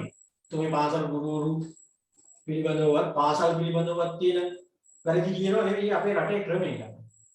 රාජ්‍යාංශය කිව්වම පාසලත් රාජ්‍යාංශයෙන් අනිත් රජයේ ආයතන වගේම වෙලා ඒවත් දැන්. විභාග මූලික අධ්‍යාපන ක්‍රමයක් නෙවෙයි නේ. විභාග මූලික අධ්‍යාපන ක්‍රමයක් නෙවෙයි. ඒ ලෙවල් වෙනුවෙන්ම දඟලන්නේ අපිට වෙන එකක් නැහැ. අපිට ඉතින් ඒ ලෙවල් පාස් කරවන්න කොහොම හරි. ඉතින් ඉන්න පොඩ්ඩක් ඒවා මේ කාලය ගැන සෑහෙන්න හිතලා වැඩ කරන්න ඉස්සරහට දැන් පේනවනේ මේ පාඩම් යනකොට මේවා කොහොම කරලා ඉවර කරන්නද කියලා හිතෙන්න ඕනේ ඔයගොල්ලන්ට. මේවා බැලෑරුම්කම තේරෙන්න ඕනේ. සංකීර්ණ බව තේරෙන්න ඕනේ. එහෙම දැන් පාඩම ඉගෙන ගන්නකොටත් ඒක තේරිලා සමහරව ඔහේ ඔය ටියුට් එක පැත්තකට දාලා ඉන්නවා පාඩුවේ ගානක් වන්නේ. ඇවිදින්න යනවා Facebook යනවා ටෙලිනාට්‍ය බලනවා. වැඩ කරන්නේ නැතුව ඔහේ ඉස්කෝලේ දුවනවා. මේක කොහොමද ඉවර කරන්නේ එහෙම ළමයි? බෑ තා අනිවාර්යෙන් බෑ 100 එකක්වත් බෑ. එයින්ද දෙපාරක් තුන් පාරක් මේ 10000 වාරයක් හිතන්න ඕගොල්ලෝ වෙනුවෙන් දෙමාපියෝ වේදම් කරන මුදල ගැන සහ තව මාස 9-10කින් ඕගොල්ලෝ සමාජයට මුදා හැරියට පස්සේ මොකද කරන්නේ කියන කාරණාව හිතන්න. අපේ රටවල් වල එහෙම මේ උසස් අධ්‍යාපනයේට කැම්පස් නොයන එකාට කියලා වෙන මාර්ග හදලා නැහැනේ වෙන රටවල් වල වගේ. යන එකා ගියා නැති එකා කෙලින්ම බදාමනන්න එක්ක ගානවා. ඒ දෙකයි B එක තියෙන එකා ගාෆන්ඩ් යනවා ඒ තුන තියෙන එකා කැම්පස් යනවා. එහෙම ක්‍රමයක් නෑ අපේ රටවල් වල තියෙන්නේ. කැම්පස් ගියේ එකා තමන්ගේ ඉලක්ක වලට ගිහින් එඩිට් කරගන්නවා. එක ලකුණෙන් දෙකෙන් හරි කැම්පස් යන්න බැරි වෙන එක ට්‍රේවිල් පාක් එකට වැඩෙන මට්ටමට වෙන්නේ මේ රටේදී මේ සමාජයත් එහෙමනේ හැදිලා තියෙන්නේ. කැම්පස් ගිය එක උසස් කොට කතා කරනවා ගමක. මේ ළමයාට කැම්පස් ළමයි. විශ්වවිද්‍යාලෙ ඉන්නේ. අර එතකොට ඒ දෙකයි B එකක් තියාගෙන ගෙදරින් එක. ආයේ ළමයාටත් ඒ දෙකයි B එකක් තියෙනවා. එහෙම කියනවද? අනිත් මොක කැම්පස් ඔෆ් පාස් නෑ. තමයි S3 ගත්ත එකාට F3 ගත්ත එකයි. පේන තුනම මේ ළමයටයි කැම්පස් යන්න බැරුව මේ වගේ දිසාවට එක තියෙන ළමයටයි රටේ තියෙන්නේ එක තත්ත්වෙ ගමේ තියෙන්නේ එකම තත්ත්වෙ සමාජය තුල තියෙන්නේ එකම තත්ත්වෙ. දැන් හොඳට මතක තියාගන්න ගොඩ යන්න නම් කැම්පස්ම යන්න ඕනේ. හරි. දේශයෙන් යන්න. තමන්ගේ උත්සාහය තියෙනවා නම් කැම්පස් වල ජීවිතේ ගොඩ යන්න ඕනි තරම් මාර්ග තියෙනවා. මං කිව්වේ රටේ තත්ත්වය හා සමාජයේ තත්ත්වය ගැන මේ කිව්වේ. අතෝ මේ කැම්පස් යන්න බැරි හැම එකකටම ජීවිතේ ඉලක්ක වලට යන්න බෑ කියන එක නෙවෙයි. කැම්පස් යන්නේ උන්ට වඩා හොඳද සමහරව කැම්පස් ගිහිල්ලත් නෑ මුකුත් නෑ ජීවිතේ ඉලක්ක වලට ගිහින් තියෙනවා. අපේ යාළුවෝ ඉන්න ඕනි තරම්. ඒ ලෙවල් S3 කැම්පස් එක පලාති ගිහින්නේ. හැබැයි දැන් වාහන දෙක තුන තියාගෙන ඒ වෙන මාර්ග තියෙනවානේ. චාටඩ් සීමාව වගේ ඒවා කරලා එහෙම තියෙනවා. මං කියන්නේ සමාජයේ තත්ත්වය ගැන. පාසලෙන් වුණත් ඕගොල්ලන්ට මොනවාට බැන්න. ඔයා කැම්පස් ගිහිල්ලා කැම්පස් පාස් වුණාම නිකම්ම පිළිගැනීම තියෙනවා. රැස්වීම වල කතා කරලා ඕගොල්ලන්ව ගෙන්නලා සම්මාන දීලා එහෙම සලකන්නේ. ඒ නිසා දැන් මේ විභාගයට ආසන්න වෙලා ඉන්න දෙවෙනි කණ්ඩායම හැටියට ඕගොල්ලෝ මේ විභාගයේ මේ පේනවනේ මේ පාඩම් වල තියෙන සංකීර්ණ බව. මතක තියාගන්න හරිම අමාරුයි. ඒක උපරිමම කරන්න. ඒක සීමාවක් කියන්න බෑ. හරි. හරි යන්කෝ අපි අභ්‍යන්තර බාහිර කියන එක හරි ඍජු වක්‍ර කියන ආද. දැන් අපිට තියෙන ඍජු මාර්ගවල වාසි. ඍජු කිව්වහම උදාහරණයකට ඔළුවට ගන්න ඍජු කියලා කියන්නේ මෙන්න මෙහෙම ඒවා සාමාන්‍ය කොටස් වගේ. හරිද? වක්‍ර කියන්නේ මෙහෙම ඒවා. බැංකු ණය වගේ ඒවා. එහෙම හිතා ගන්නකො. උදාහරණ දෙකක් එක්කම යන්නේ. ඍජු කිව්වොත් හිතන්න කොටස් නිකුත් කරන ඒවා සංචිත ඒ වගේ. මොකද ඔය සංචිත නම් මෙන්න මේවා මේ සංචිත ෂේවින් කීම් මේක තිප්පට හැම වෙලේම කරන්න බෑනේ ළමයි. නාමිකව නිකන් අපි කිව්වට අර සල්ලි හදිස්සියකදී මේවා ඉතින් හැම වෙලේම කරන්න පුළුවන් දේවල් නේද සංචිත තිබ්බොත් එපා ගන්න. ෂේවින් කිරීම කරලා තිබ්බොත් එපා ගන්න. කාර්ය ප්‍රාග්ධනය වැඩි පාලනය කරන්න. පුළුවන් වුණොත් එපා කරන්න. ගෙවන්න තියෙන පරක්කු කරන්න කියලා. හොඳ වැඩක් නෙවෙයි. හදව ගත්තලා අපි තිබ්බොත් එපා ගන්න. වත්කම් පිටි විකුණන්න තරම් තිබ්බොත් එපා විකුණන්න. හැම වෙලේම ප්‍රායෝගිකව මේ හතර තමයි ගොඩක් වෙලාවට යන්නේ උඩ හදන්න. ඕකෙන් තමයි මුල්ලේ කල්පනා කරපුව ගොඩක් ඒවා තෝරන්නේ. ඉතින් මේව හැම ව්‍යාපාරයකම නැති දේවල් මේ පල්ලෙහාදී සෙට් එක. හරි. ඒ හින්දා ඍජු වක්‍ර කියන දෙකේදී වාසිය වාසි ගැන කියනකොට ඍජු කිව්වහම සාමාන්‍ය කොටස් ගැන හිතා ගන්න, වක්‍ර කිව්වහම බැංකු ණය ගැන හිතා ගන්න. හරි. ඍජු කිව්වහම සාමාන්‍ය කොටස් වගේ එකක් හිතා ගන්න. වක්‍ර කිව්වහම බැංකු ණය වගේ එකක් හිතා ගන්න. එහෙම හිතාගෙන බලමු මොනවද ඍජු එකේ වාසි කියන්නේ. ඍජු එකේ වාසි කිව්වහම ඒ කියන්නේ මේ කොටස් නිකුත් කරනවා වගේ ඒවා වාසි. එයන්න අමතර පිරිවැයක් දැරීමට සිදු නොවීම. අමතර පිරිවැයක් දැරීමට සිදු නොවීම. අමතර පිරිවැයක් දැරීමට සිදු නොවීම. කොටස් නිකුත් කරා නම් කෙලින්ම ලාභාංශ ගෙවුව එච්චරයි. දැන් බැංකු ණය එහෙම ගත්තාම ළමයි අර බැංකුවට අපි නිකන් ගන්නක් දෙනවනේ. බැංකුවේ කොච්චර ලාභ ලබනවද? අපි ඔය පොලිය කියලා ගෙවන සල්ලි ඔක්කොම බැංකුවට නෑනේ. අමතර පිරිවැයක් දරන්න ඕනේ නැහැ ඍජු මාර්ගය. ඒ කියන්නේ මේක. කොන්දේසි වලට යටත් වීමට සිදු නොවීම.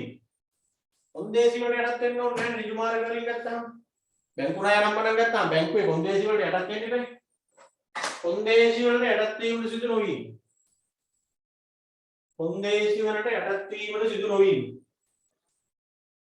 කොන්දේසි වලට යටත් වීමට සිදු නොවීම. කොන්දේසි වලට යටත් වීමට සිදු නොවීම. කොන්දේසි වලට යටත් වීමට සිදු නොවීම.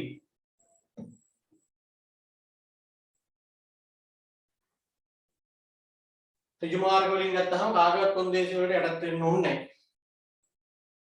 කවර හෝ විටක සපයාගත හැකි වීම. කවර හෝ විටක සපයාගත හැකි වීම. කවර හෝ විටක සපයාගත හැකි වීම.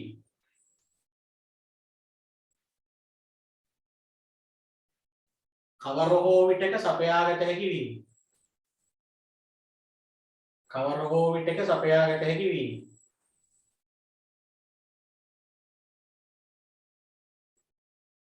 ඒ කියන්නේ අපිට ඕන වෙලාවක කරන්න පුළුවන් නේ ඍජු මාර්ග. සාමාන්‍ය කොටස් එන්නේ සමානවට ඕන වෙලාවක නිකුත් කර හැකියි. දැන් බැංකු ණය එහෙම අපිට ඕන වෙලාවක ගන්න බෑ. බැංකුවේ කොන්දේසි පිළිගන්න බෑ. අපිට ඕන වෙච්ච වෙලාවක අද ඕන නම් අද හෙට ඕන එහෙම බෑනේ. ඉතින් ඒව තියෙනවනේ යන විදිහ. දන්නවනේ අපේ රටේ බැංකු ලෝන් එහෙම ගන්න ගියාම කොහොමද කියලා. ලෝන් එකෙන් හතරෙන් එකක් දීලා කරන්න බෑ. ලෝන් එක ගන්න මාසයක්වත් ඇවිදින්න යන්න එපා. බැංකුවටයි මේ අපකාරය හොයන්නයි ග්‍රාම සේවක සහතික ගේන්නයි එපා. මේ සල්ලි එපා වෙන බැංකුව ණය ගන්න ගියාම.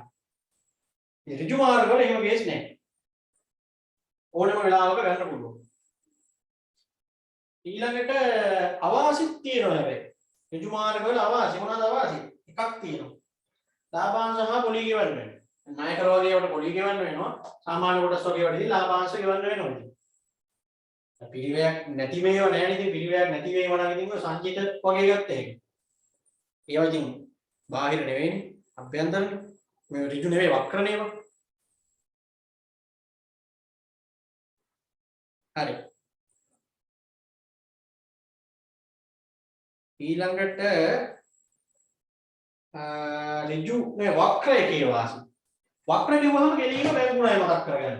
වක්‍ර කිව්වහම බැංකු ණය මතක් කරගන්න. ප්‍රධාන උදාහරණ තමයි බැංකු ණය. මොනවාද වාසි? කල්පනාකරණයට බලපෑමක් නැහැ. කල්පනාකරණයට බලපෑමක් වෙන්නේ නැහැ බැංකු ණය ගත්තාම. දැන් සාමාන්‍ය කොටස් ඒව නිකුත් කරොත් මොකද වෙන්නේ? ඒවා ඍජුනේ. ඒවා නිකුත් කරාම කල්පනාකරණයට බලපෑමක් එනවනේ. ඇයි සාමාන්‍ය කොටස් ගත්තාම අයිතිකාරයෝ වැඩි වෙන්නේ. ඒ අයිතිකාරයෝ අධ්‍යක්ෂක මණ්ඩලයට එනවා. දැන් මැනේජ්මන්ට් එකට බලපෑමක් එන්න පුළුවන්. බැංකු ණය වගේම ගත්තාම ඉතින් අවුලක් නැහැ. හිමිකාරීත්වයට බලපෑමක් වෙන්නේ නැහැ. අයිතිකාරය වැඩි වෙන්නේ නැහැ බැංකු ණය ගත්තා කියන්නේ. ගෙවා නිදහස් කිරීමට හැකියාව. අන්නේ chance එක තියෙනවා වක්‍ර මාර්ග වලින් ගත්තාම. බැංකු ණය එහෙම ගත්තාම ගෙවලා නිදහස් වෙන්න පුළුවන්. බැඳීම එතනින් ඉවර කරගන්න පුළුවන්. දැන් බැංකු ණයක් ගත්තාම බැංකුවත් එක්ක අපිට බැඳීමක් ඇති වෙනවනේ. ණය ගෙවලා ඉවරුනාට පස්සේ අපේ කතන්දරේ ඉවරයි. දැන් කොටස් එහෙම නිකුත් කරලා සල්ලි ගත්තොත් මොකද වෙන්නේ? ඒ ඇති වෙන බැඳීම අපිට කැමති වෙලාවක අයින් කරන්න බෑනේ. මොකද කොටස් නිකුත් කරලා සල්ලි ගත්ත ගමන්ම කොටස් ගත්ත එක අයිතිකාරයෙක් වෙනවා. අපේ වැඩේ ඉවරුනාට පස්සේ අපිට කියන්න බෑනේ දැන් ඔයා අපෙන් අයින් වෙලා යන්න කියලා. දිගටම ආයිතින් අයිතිකාරයෙක් වෙලා ඉන්නවා. දැන් බැංකු ණය වගේ දෙයකින් අපේ අවශ්‍යතාවය ඉෂ්ට කරගත්තොත් අපිට ගෙවලා ඒකෙන් නිදහස් වෙන්න පුළුවන්. ඒක තමයි බාහිරයේ තියෙන මේ වක්‍රයේ තියෙන වාසිය. කල්පනාකරණයට බලපෑමක් වෙන්නේ නැහැ, හිමිකාරීත්වයට බලපෑමක් වෙන්නේ නැහැ. ඕන වෙලාවක ගෙවලා අයින් වෙන්න පුළුවන්. වක්‍රයේ අවාසි කියන්නේ බැංකු ණය වගේ ඒවා තියෙන අවාසි එහෙම නැත්නම් සීමාකම්. නීති රීති වලට කොන්දේසි වලට යටත් වෙන්න වෙනවා. ලිපි ලේඛන හදන්න වැඩි කාලයක් පිළිවෙලක් යනවා. හරි. ඒකනේ මම අර කිව්වේ බැංකු ණය එහෙම ගන්න එන කාලයක් දඟලන්නත් ඕනේ. එක එක ෆෝම් පුරවන්නත් ඕනේ යට උදාමාරක් එපා වෙනවා. හරි. ඊළඟට තියෙනවා කෙටි කාලීන දීර්ඝ කාලීන කියන දෙකේ වාසිය වාසි.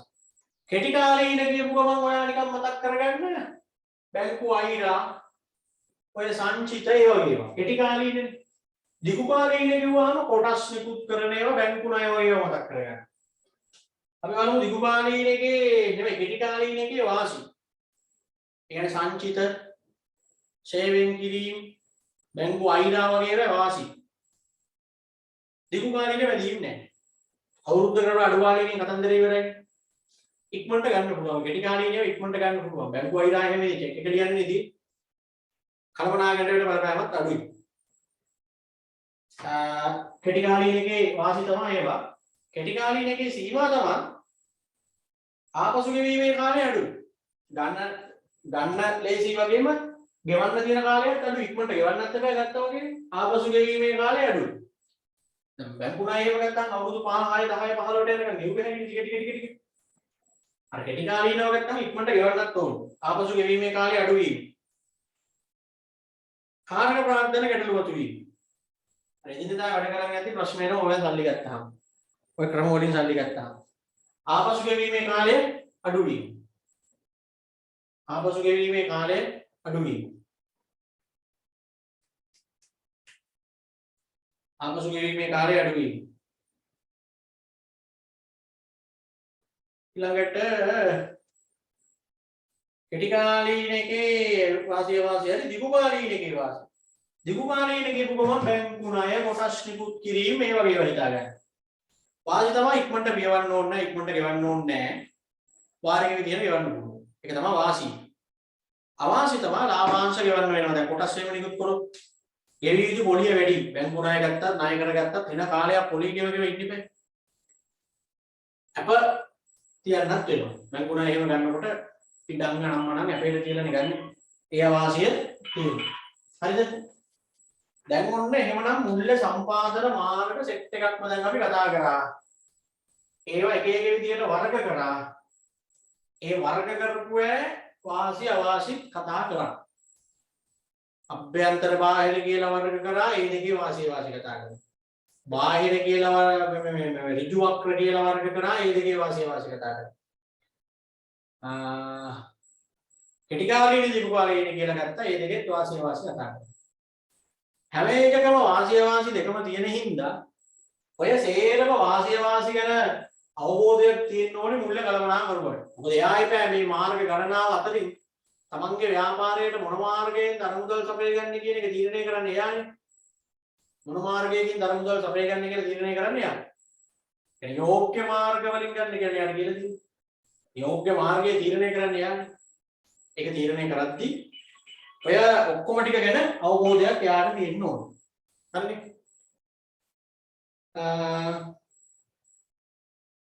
දැන් එතකොට මුල්ලේ කලමනා කරුවානේ අපි. අපිට දැන් ඔන්න තීරණයක් ගන්න වෙලා තියෙනවා මේ කියන මාර්ග වලින් හැම එකේම වාසිය වාසි දෙකම දැන් තියෙන හින්දා මුල්ලේ කලමනා කරුවට තීරණයක් ගන්න වෙලා තියෙනවා මොන මාර්ගයෙන්ද තමන්ගේ ව්‍යාපාරයට දැන් සම්පූර්ණ ටික ගන්න කියන. හරිද? ඒ තීරණය ගනිද්දී එයා මොන සාධක ගැනද තව සලකලා බලන්න ඕනේ කියලා අහනවා. හරි? ඒ කියන්නේ මුල්ලේ සම්පාදන මාර්ගයක් තීරණය කිරීමේදී සලකා බැලිය යුතු සාධක. දැන් මෙතන මම දාලා තියෙනවා මුල්ලේ සම්පාදන මාර්ග 10ක්.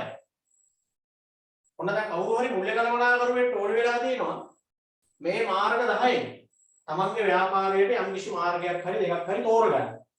ඒ තෝරගනිද්දී එයා මොනවද සලකා බලන්න ඕනේ සාධක කියලා අපෙන් අහනවා.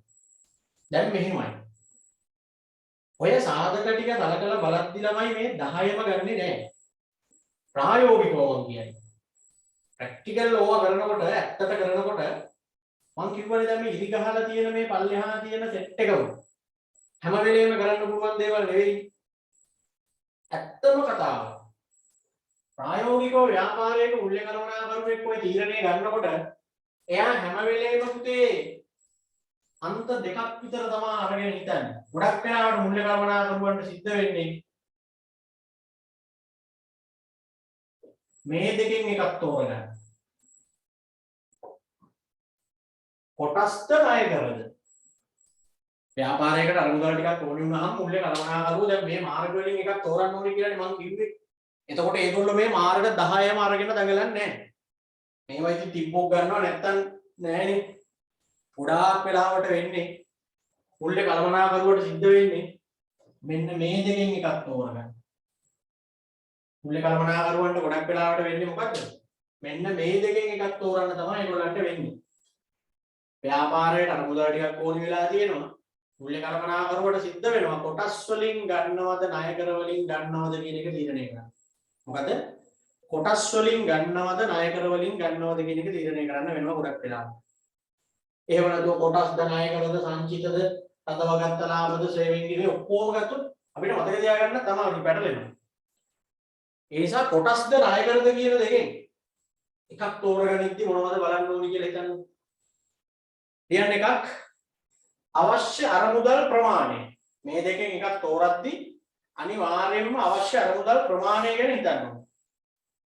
අවශ්‍ය අරමුදල් ප්‍රමාණය. අවශ්‍ය අරමුදල් ප්‍රමාණය. තමන්ට ඕනි වෙලා තියෙන මුදල් ප්‍රමාණය අනුව තමයි මුල්‍ය කළමනාකරුවා තීරණය කරන්නේ කොටස් වලින් ගන්නවද ණය කර වලින් ගන්නවද කියන්නේ.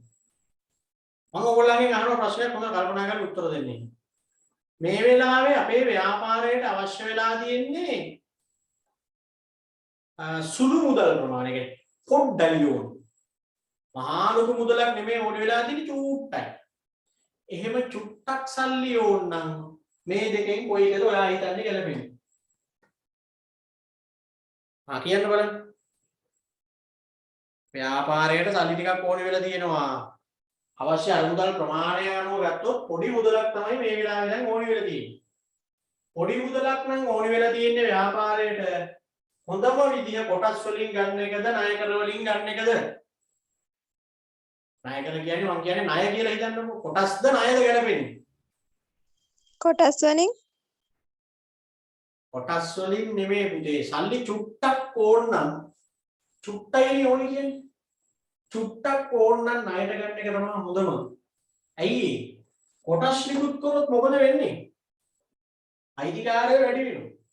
පොඩි හේතුවකට පොඩි මුදල් අවශ්‍යතාවයකට අයිතිකාරය වැඩි කරගන්න ව්‍යාපාරය කැමති නැහැ. ඒ නිසා සාමාන්‍යයෙන් පොඩි ගාණක් නම් ඕනි වෙලා තියෙන්නේ ණයට ගන්න එක තමයි හොඳ. දැන් ගෙදරක වුණත් බලන්න. හදිසියේ මේ පොඩි මුදල් වුවමනාවකට ගෙදර තියෙන වත්කම් විකුණන්නේ නැහැ. කියන්නේ සාමාන්‍යයෙන් නිකන් ලොකු දේවල් කරන්නේ නැහැ. කාගෙන් හරි පොඩියට එහෙම ගන්න එහෙම වුණාමනේ අහල පහල ගෙදරකින් ඉල්ල ගන්නවා පොඩියට ගන්නවා. එහෙම නැත්නම් ලොකු බැංකු ලෝන් එහෙම දාන්නේ නැහැ. අර ලොකු දේවල් කරන්නේ නැහැ පොඩි අවශ්‍යතාවයකට. ඒ නිසා අවශ්‍ය අරමුදල් ප්‍රමාණය පොඩි නම් කොටස් වලට වඩා ව්‍යාපාර කරන්නේ ණයට ගන්න. ඒ ඉතින් ගෙවලා නිදහස් වුණා නේ. කොටස් වලින් ගත්තොත් අයිතිකාරය වැඩි වෙනවනේ නිකන් බොරුවට. අන්න ඒක අවශ්‍ය අරමුදල් ප්‍රමාණය බලන්න ඕනේ කියන්නේ. අරමුදල් අවශ්‍ය වන කාලය දෙවෙනි එක. අරමුදල් අවශ්‍ය වන කාලය. අරමුදල් අවශ්‍ය වන කාලය. අරමුදල් අවශ්‍ය වන කාලය. අරමුදල් අවශ්‍ය වන කාලය.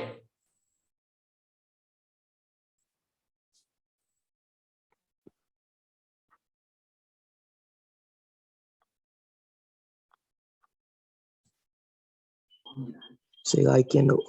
අරමුදල් අවශ්‍ය වන කාලය. අරමුදල් අවශ්‍ය වන කාලය. අරමුදල් අවශ්‍ය වන කාලය. අද මම එකත් අහන්නම්කෝ මෙහෙම. මේ වෙලාවේ වොමනා වෙලා තියෙන දිගුකාලීන මුල්‍ය අවශ්‍යතාවයක් තියෙනවා. ඒ කියන්නේ කෙටි කාලීන අවශ්‍යතාවයක් නෙවෙයි මේක. අපිට මේ වෙලාවේ මේ සල්ලි ටිකක් හොයාගන්න ඕන වෙලා තියෙනවා දිගු කාලයකට. දැම්ම ගෙවන්න හම්බෙන්නේ නැහැ.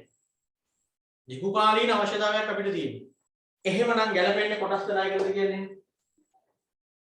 දිගු කාලීන මුල්‍ය අවශ්‍යතාවයක් නම් තියෙන්නේ ගැලපෙන්නේ කොටස් ණය කරද?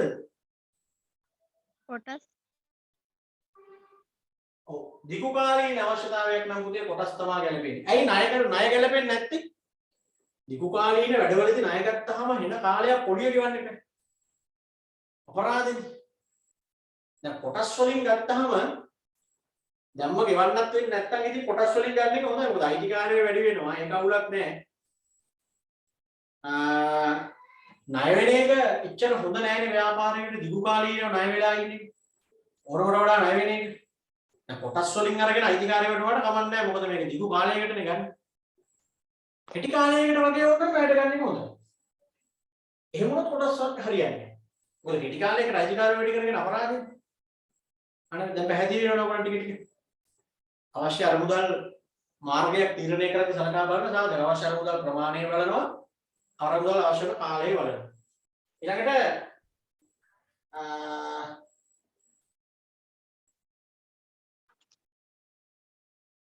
ව්‍යාපාරයේ ස්වභාවය එකක් බලන්න ඉතින්. ව්‍යාපාරයේ ස්වභාවය. ව්‍යාපාරයේ ස්වභාවය. ව්‍යාපාරයේ ස්වභාවය. ව්‍යාපාරයේ ස්වභාවය. මේ ව්‍යාපාරයේ හැටියට ඉබේ දැන් කොටස් නිකුත් කරන්න පුළුවන් සමානකමක් නෑ. අනිකුත් ගල ව්‍යාපාරයක් රෝල් ව්‍යාපාරයක් නෑ කොටස් නිකුත් කරන්න බෑ. ව්‍යාපාරයේ ස්වභාවය බලන්නත් ඕනේ.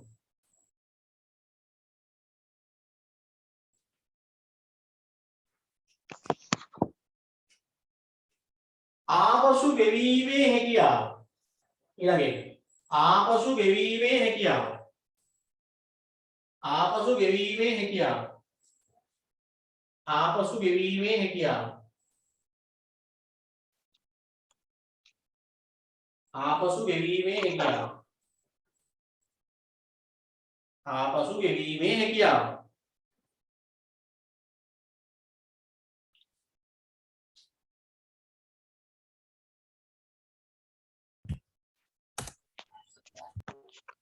දැන් මෙහෙම හිතන්නකෝ. අපේ ව්‍යාපාරයට සල්ලි ටිකක් අවශ්‍යද තියෙනවා. හැබැයි ආපහු ගෙවන එක ෂුවර් නෑ.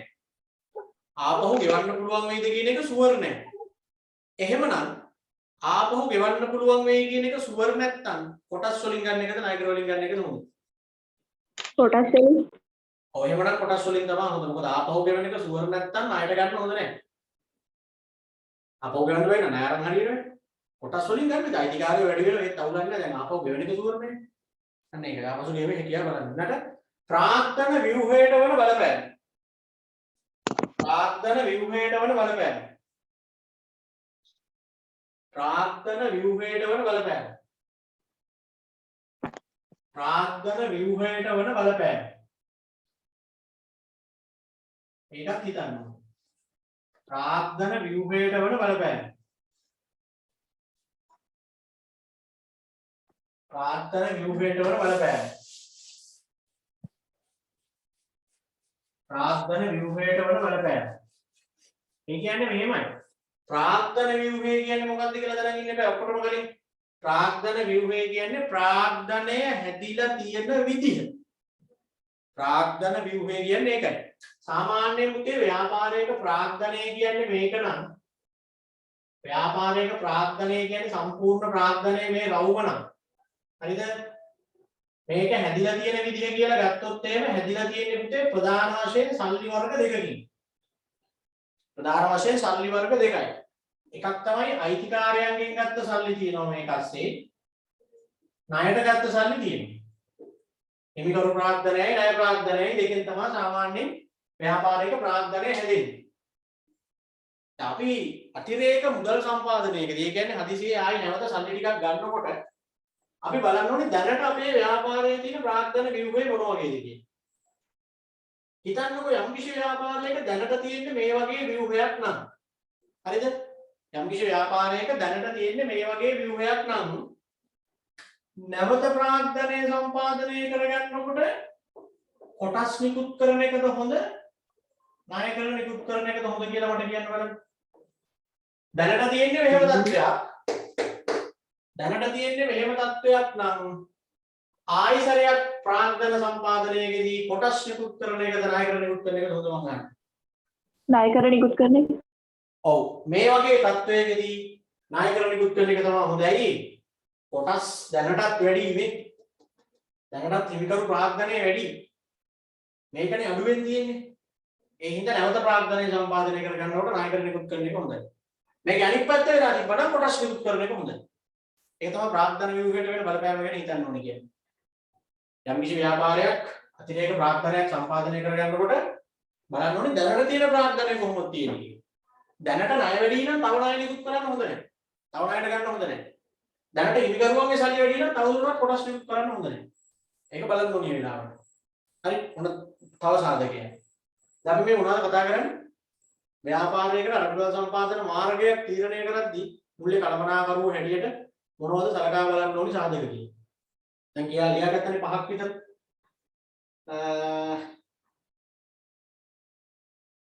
තව එකක් කියන්නේ අරමුදල් සම්පාදනය සඳහා යන පිරිවැය. අරමුදල් සම්පාදනය සඳහා යන පිරිවැය.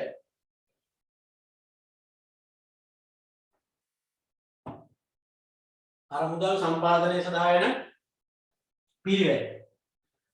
අරමුදල් සම්පාදනය සඳහා යන පිරිවැය. අරමුදල් සම්පාදනය සඳහා යන පිරිවැය. අරමුදල් සම්පාදනය සඳහා යන පිරිවැය.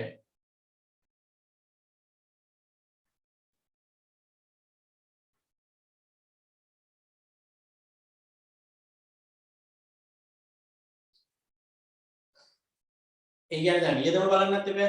දැන් කොටස් නිකුත් කරොත් පිරිවැය තමයි ලාභාංශ. ණයට ගත්තොත් පිරිවැය තමයි පොලිය. දෙකෙන් අඩු එක බලන්නත් එපා. හරි. ඔන්න යම් කිසි අරමුදල් සම්පාදන මාර්ගයක් තෝරා ගැනීමේදී සලකා බලන්න ඕනි සාධක ටික තමයි දැන් ඔය කිව්වේ. නිකන් ආවට ගියාට කොටස් වලින් ගන්නවා ණයකර වලින් ගන්නවා එහෙම තීරණය කරන්නේ නැහැ ව්‍යාපාරවල. ඔය කියන සාධක ඔක්කොම බලලා තමයි ඒක තීරණය කරන්නේ. එතනම යන තියෙන හිතන්න පුරවන්න පොඩ්ඩක් ව්‍යාපාරයේ අයිතියට හවුල් විය හැකි ලෙස ප්‍රාග්ධනය සම්පාදනය කර ගැනීම අපි ඒකට කියන හිමිකරු මූල්‍යණය කියනවා. හිමිකරු මූල්‍යණය. කියන්නේ කොටස් වලින් සල්ලි ගන්නවට තමයි හිමිකරු මූල්‍යණය කියන්නේ. ඒතර අයිතිකාරය වැඩි වෙනවනේ. ණයට ගන්න එක කියන්නේ ණය මූල්‍යණය. ණය මූල්‍යණය. ණයකර වලින් වරණීය කොටස් වලින් බැංකු ණය වලින් ගන්නවා නම් ණය මූල්‍යණය. කොටස් වලින් සංචිත වලින් රඳවගත් ලාභ වලින් ගන්නවා නම් හිමිකරු මූල්‍යණය. හරි හිමිකරු මූල්‍යණය.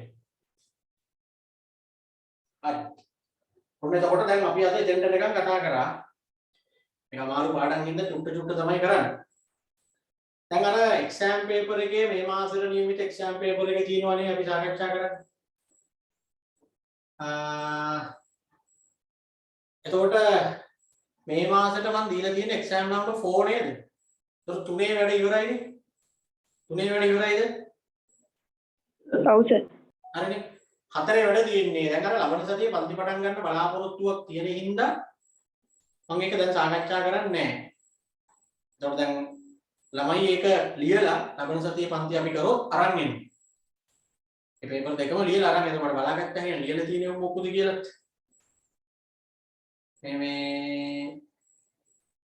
එතකොට ඒ ලබන සතියේදී පන්ති සාමාන්‍ය විදිහට තිබ්බොත් පන්තියේදී ඒක සාකච්ඡා කරනවා. ඔන්ලයින් පන්තියේදී ඊළඟ දවසේ කොහොමද සාකච්ඡා කරන්නේ. ඉතින් ඕකටත් හැමෝම ලියන්න. අර පන්තියට එන ළමයි ලියලා අරන් එන්නේ. අපිට හදිසියේ පන්ති තිබ්බොත් කියන්නේ මම මේක හෙට නැත්නම් අනිත් දවල්දී කියනවා තියෙනවද නැද්ද කියලා. එතකොට අරන් එන්න ඕන. නැත්නම් ඔයගොල්ලෝ නිකන් මං කියන ඒවාට කියන ඒවා ලියනවද දන්නේ නැහැ. ඔහේ වාඩි. අර පේපර් වලදීම තමයි සාමාන්‍ය පන්ති ඕනි වෙන්නේ. නැත්නම් අනිත් වැඩ වලට නම් මේ පන්තිය හොඳයි. ඔන්ලයින් පන්ති. හැමෝම ලියන්න. ඔන්ලයින් පන්තියේ ඉන්න කට්ටිය ඒතකොට ලබන සතියේ ඒක සාකච්ඡා කරනවා. අනිත් අය එනකොට අරන් එන්න. හරි. එහෙනම් අද ඇති. හැමෝටම හරි. ජය වේවා. මොනවද දැනගන්න දේවල් තියෙනවා නම් අහන්න. ඔය ටයිම් ටේබල් ගැන පන්ති ගැන. අනේ කිව්ව ගම බස ගාලා අයින් වෙනවා. මොකවා